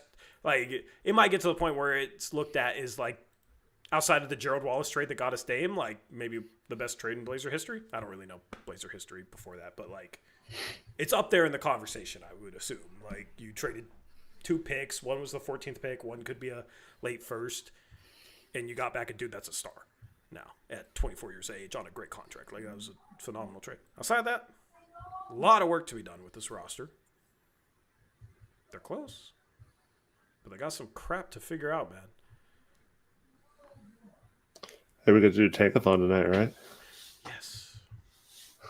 We get to do Tankathon. I was like, oh man, we don't no Tankathon tonight. We're playing so good. I knew you'd miss it. I knew you wanted to see OKC get the number 1 pick again.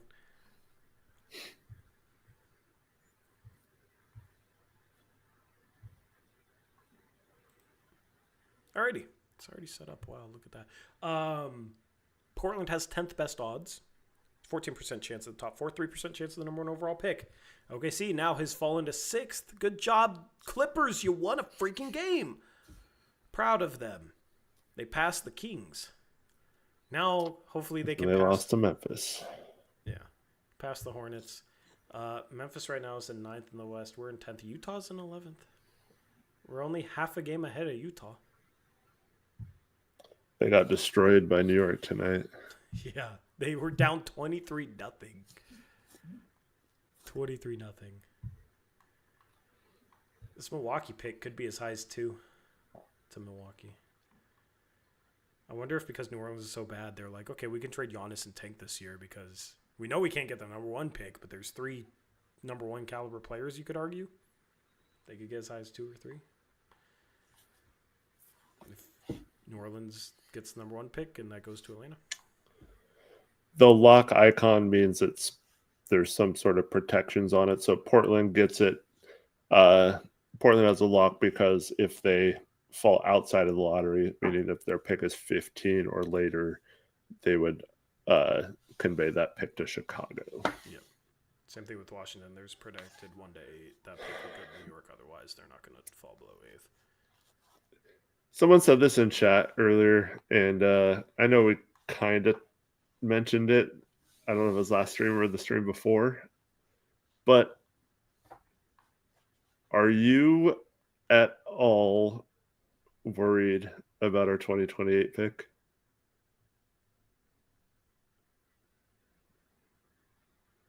Because that's been our worst nightmare for a while is the Bucks being bad and they potentially having like the number 1 pick and we don't get to swap with them because we don't have a pick, right? I mean, I guess you would trade multiple picks at the deadline or something just to get your pick back if they're bad that year or something. I don't know what you do, but are you at all worried about, because the Blazers would, if they don't make the playoffs this year or next year, it's only 2 seasons now. It used to be several seasons in the future to where it's like, oh, we've got to make the playoffs at some point, right? Yeah, well, I have a question for you, but it's going to be kind of convoluted. Is there a chance that the way the 2028 swap is worded is with the protections based on the protected pick traded to Chicago and Portland getting that pick back doesn't change what is written into the swap? I don't know. To be clear, you're saying since we have a swap, right? If they had the number 1 pick and we had like 20th, we would swap and then we wouldn't owe Chicago the pick and then we'd owe them 2nd round picks because No, we have the first that's pick. not what I'm asking. Oh, okay. The 2028 swap pick with let me go back. Oh, to with the main Milwaukee.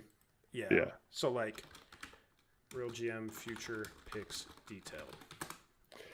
Hold So on. Let me just pull this up. Essentially what I'm asking is, so if we go down to let's just go down to Portland here.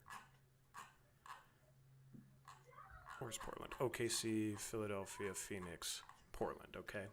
What this says is Portland will receive the most favorable of its 2028 first-round pick, protected for selections 15 to 30 if Portland has not conveyed a first-round pick to Chicago by 2027. And Milwaukee's... Yeah. Basically, Portland receives the better if they have not conveyed a first-round pick to Chicago by 2027. What's the legal language written into the trade that was put through with the league is my question. If it's Portland has to convey a first to Chicago by 2027, if they trade for the pick back and therefore don't convey a first-round pick to Chicago by 2027, does that mean that they can't swap? Is there a chance of that being a thing? I think what it's saying is that just if Portland still owes a pick to Chicago by that date, Yeah, well, and then it ends up being 15 to 30, what the I swap assume. is off. Yeah, that's what I assume. But I wonder if the verbiage isn't clear about that. If that could be tricky. I assume that's the way it is. I was just wondering, is there any chance that it's written in a way where it's Portland has to convey a first round pick to Chicago? Oh, we got our pick back. Oh, but you didn't convey a first round pick to Chicago. I don't know. That's just something I haven't wondered about until right now. But that would just be pure stupidity. It should be written in a way if Portland doesn't have their own first round pick, they can't swap it. Yeah. So, I think that's what it means. It's just kind of that's what it means. But but if it was written in this, if it was written in literally like this, legally, then that could be a thing. You know what I mean? Because it basically says if Portland has not conveyed a first round pick, as in they have to convey a first round pick, is essentially what that would mean in legal terms. So I think this is just a summary of it, obviously. So I assume it's just was pushed through in a different way. But am I worried about it? We'll go back to Tankathon. Am I worried about it? We should be able to make the playoffs either this year or next year or the year after. And if not, then we need to figure out how to get our pick back in 2028 at the deadline. What do you mean the year after or the year after? We only have this season and next season to make the playoffs. True. And then we couldn't make the playoffs next year. Like, we'd almost have to tank Well, at that point.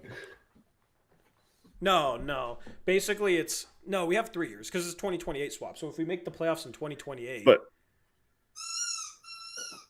But to No, then we worry lose about our it, pick. it'd be the whole pick. Yeah, we we have to make the playoffs next year. have to make or the playoffs year. this year or next year or miss it in 2028.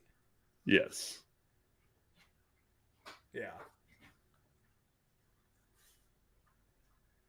See, but in that world, at the 2028 deadline, if we're good and Milwaukee's really bad, that's where we figure out a way to get that back. Because it's not like, Chicago's would be getting a pick 20th range and would be letting Milwaukee get the number 1 pick. If you're Chicago, who would you rather have the number 1 pick, Portland or Milwaukee? Milwaukee's in your own conference. So if you can get value out of it, why wouldn't you just do that sort of trade? Although Chicago would have leverage on us in that situation. We're like, oh man, all right, well, basically you have to make this trade to get potentially the number 1 overall pick. So we're going to want more and more. You know what I mean? I still don't understand. Would the Bulls get the number 1 pick in that scenario? No, Milwaukee. Why not? Because Why does Milwaukee get a keep or a swap? Wouldn't the Bulls get it? No, the Bulls would not get it. Not at all. Portland has the right to swap its own pick with Milwaukee if it has it. So if Portland doesn't have their own pick with Milwaukee,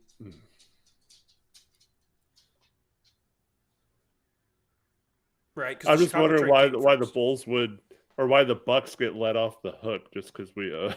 Well, because we made that trade after, so it was basically we already owed the pick to Chicago, so we trade the pick to Chicago normally.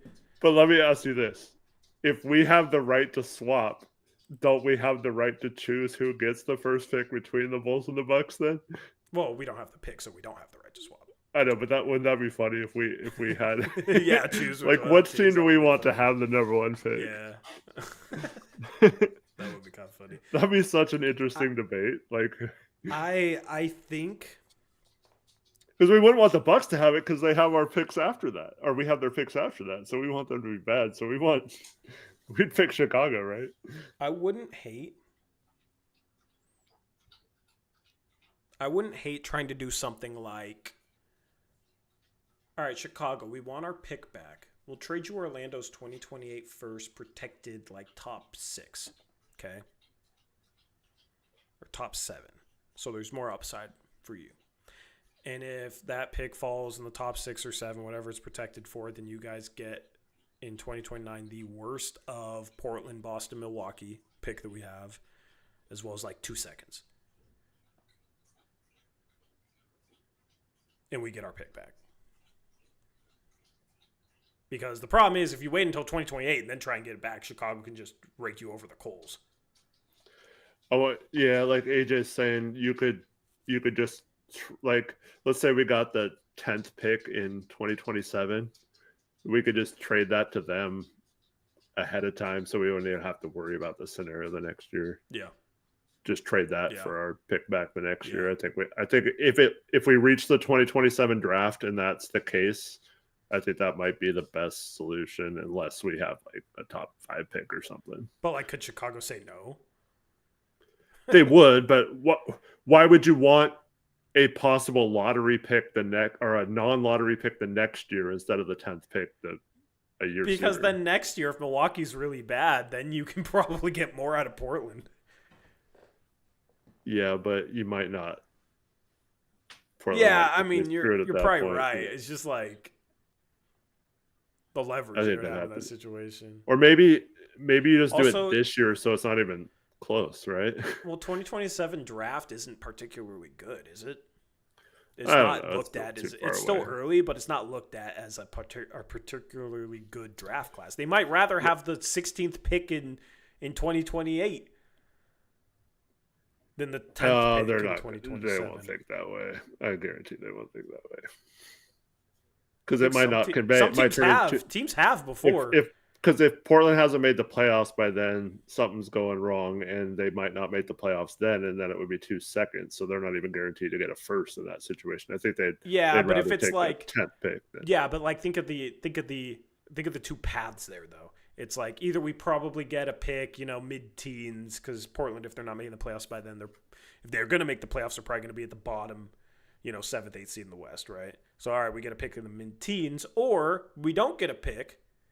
And then they have no leverage. Yeah, I guess you're right. It's kind of ridiculous that this is a conversation. Like, we haven't made the freaking playoffs since we did the Larry Nance Jr. trade. That's so crazy, man. Olshey freaking gave up a first for him. And protected it for 7 years. Why'd you need to protect it for freaking years? It did save Cronin from doing something stupid, probably, and saved himself while he's still here. But this is the last thing from the Olshey era. Yeah, is really what that is. But you could probably give him the 10th. I mean, I would. We might have to start having that conversation next year if we don't make the. I mean, we probably won't make the playoffs this year. We're probably going to be having that conversation next year. If we have the 12th pick this year, do you start to think about doing that? No. You'd risk it for next year, yeah. No, this draft's way too good, and then next year it's like if we make the playoffs, and if we don't make the playoffs, then you discuss it for next year. But then in 2027, if you get a high pick somehow, all right, cool, we got our high pick, and then you try and do it with the Orlando first, or figure out another way the year after, and you're happy because you got a high pick. Maybe it's just as simple as you just, like you said, you just make a trade with Chicago to reword it to where instead of seconds, they get the 2029 first, but it skips 2028 draft if we don't. I don't know. Yeah. Because what do they care? It's the same either way. But 2027 is protected 1 through 10 instead of 1 through 14. Yeah, and then skip 2028. That becomes the worst 2029 first of Portland, Boston, Milwaukee. Yeah. Yeah. I wonder if they would take that. Because that's probably the simplest solution. Mm-hmm. And maybe you give them 2 seconds and that sort of deal. Here's the thing. The GM has to get creative in terms of figuring that whoever the GM is of this team might have to get creative in terms of solving that problem. Unless we trade for Giannis, and then we won't have that pick, so it doesn't matter. That's the easiest solution, right? Yeah, trade for Giannis. That's why we have to trade for Giannis, right? That's exactly right. But it was just funny how people, a year or two tried to tell me, this is after the Dame trade, that getting back Portland's first didn't matter in trade ideas I had. And it was what do you mean? Well, it was also the Bucks had our pick, our second round pick that year, and we somehow didn't get that back in the Dame trade either. It ended up being the 34th pick or something. You could have drafted another Ryan Repair. Yeah. And could have had another 2023 draft where people were like, you're being too negative on the draft class. There's articles that said that we won the draft. But then those same people, when these articles were saying we reached for Young Hansen, were saying that, oh, those articles don't know what they're talking about. I trust this front office. Okay. Alrighty. Anyway, let's do a Tankathon and then we'll wrap things up here. We still haven't even done Tankathon. I know. 14 is San Antonio via Atlanta. Man, I mean, we could get a San Antonio OKC top 2 picks if Atlanta doesn't start playing better.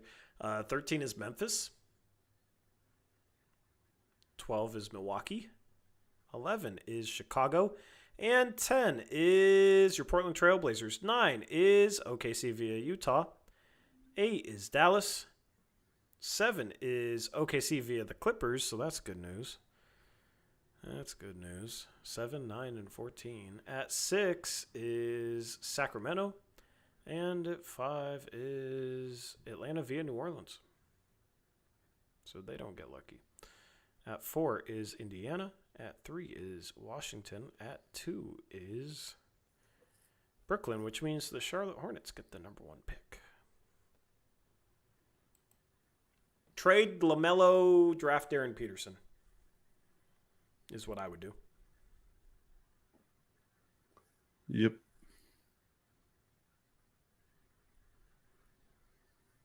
Good for Brooklyn. They finally. I know. Man, the Boozer for Brooklyn.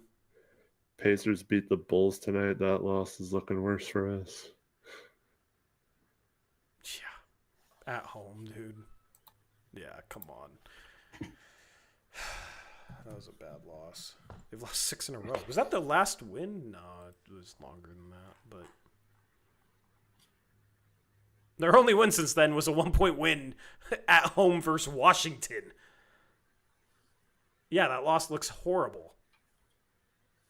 I mean, they also beat Denver, but like the loss against the Clippers early in the season looks pretty bad. We were relatively healthy for that one.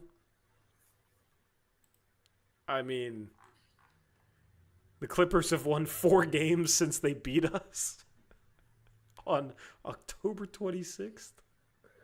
The Hornets beat the Raptors by 25 today. Did they really? Yeah, so that loss is Yeah. in Toronto too. Yeah, Toronto's been good though. So. Charlotte is, damn, they only had 86 points. How'd they? I looked. Barnes played. Oh, sir. There's a dog barking outside and a lady screaming. I don't know if you can hear that. And it's not my house. They had Scotty, they had Ingram, they had Pearl, they had Quickly. Okay, wow. They shot 31% from 3. Is that just a slow-paced game? Oh, they didn't get many free throws, that's why. Okay. I was going to say, hell yeah, 86 points. I mean, Knipple 21. Charlotte has some pieces, man. Kalkbrenner's been good this year. Knipple looks great. Zion James is giving him like okay minutes as a rookie. Of course, you got Brandon Miller.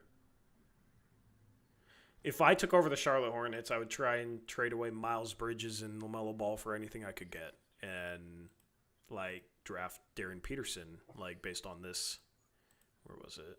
Oh, I already got off the sim, but you got Darren Peterson, Knipple, Brandon Miller, Kalkbrenner, like solid starter. Get a couple more high picks in the following drafts, and yeah, that's I like that. I just don't. I would not want LaMelo Ball to be the leader of my team. Yeah. Or John Morant.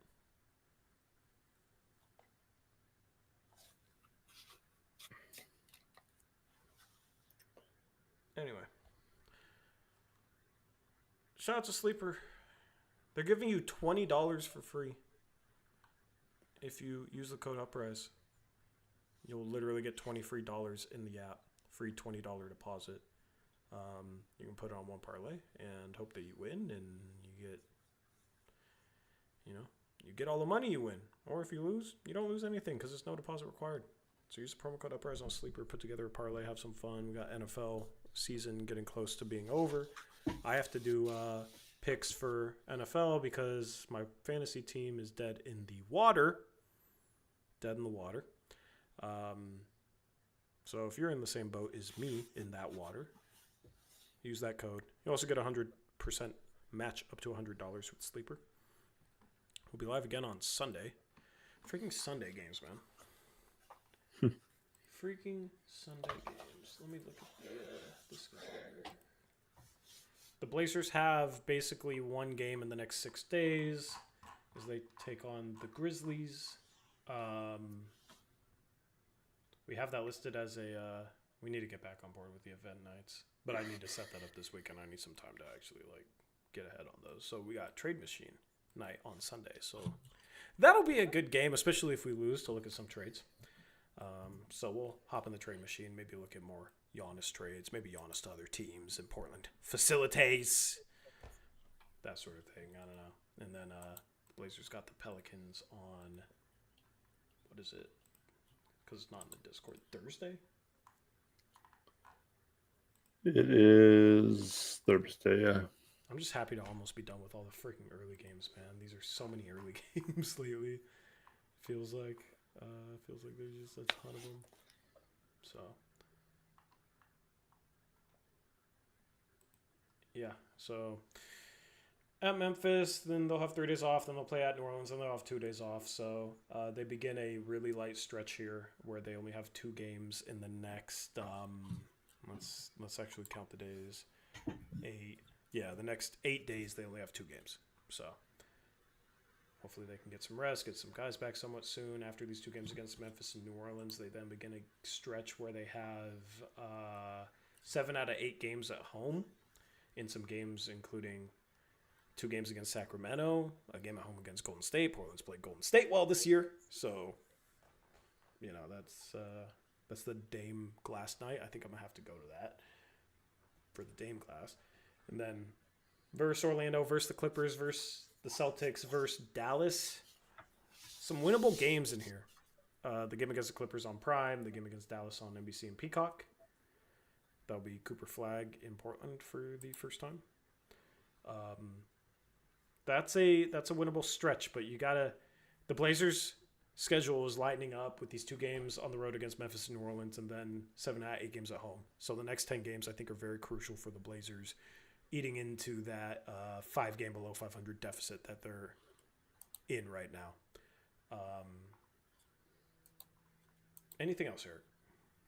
No, thanks everyone for watching. Appreciate you all. Hope you all have a good weekend and hope to see you Sunday evening to talk about the Blazers beating Cedric Coward and the Memphis Grizzlies. Yeah, man. Listen, if the Blazers lose because Cedric Coward goes off, I will not hold back. All right? I will not hold back. Watch him just have the worst game of his career. This is the guy you guys talk about every stream. Yeah. Young's going to come back from the G League and score like 40, and yeah, everyone's going to be like, told you, Tory. It's funny how we don't have Klingon, and Robert Williams is our only legit setter, and Young's not even with us. He's down in the G League. Yeah. Could have used another big body tonight, I guess. But he had a good last game in the G League, so good for him. Good for him. But yeah, Blazers got a winnable stretch. We'll have you guys covered. The Blazers lose tonight. The refs screw them over. Chris Murray screws them over down the stretch. Caleb Love is a minus 18 in 12 minutes. That's pretty impressive. This team outscored the Pistons in 36 minutes by 24 points when Caleb Love wasn't on the freaking floor. You got 48 free throw attempts by the Detroit Pistons. That's not going to help our defensive free throw rate, which is one of the worst in the league. So I always love watching other teams parade to the free throw line every game. That's really fun. Deni Avdija continues to play like a star. Jeremy Grant played like a star after he got hit with a flopping technical. I didn't even know they call those because I see flopping all the freaking time. But that pissed Jeremy off like it pissed me off, and he started playing angry, and it had some good results for the Blazers. He gets the line 9 times, knocks down all his free throws. Also had 4 assists, didn't even mention that. So shout out to Jeremy for filling up the stat sheet the past couple of games and actually passing the ball to teammates who then make shots, even though none of his teammates can make shots. He had a hustle play, too, on a rebound, saving the ball out of bounds for an assist. Yeah. I've really liked Jeremy this season. I can't believe I'm saying that, man. It's kind of wild. Denny's a star, and I like what Jeremy's been doing. So Nathan and Mock says the Blazers just recalled Young from the G League. So. We get Young versus Coward. Let's go. Sissoko was 2 for 3 today and was a team high plus 12. All right, he's a plus minus merchant, as the kids would say. But yeah. You'd like Chris Murray to score at least 1 point in 28 minutes. I mean, Tamani Kamara can. He scored 1 point in 24 minutes. So Blazers lose. Tough loss. Would have been a great win. They give up 38 points in the fourth quarter after the whole feature in between the third and fourth quarter about how good our defense was. They immediately give up 38 points in a quarter. So that doesn't tell you what you need to know about this one. There you go. Anyway, we're out of here. Hopefully you guys have a good weekend and a good rest of your Friday night. And until next time, as always, peace out. Go Blazers!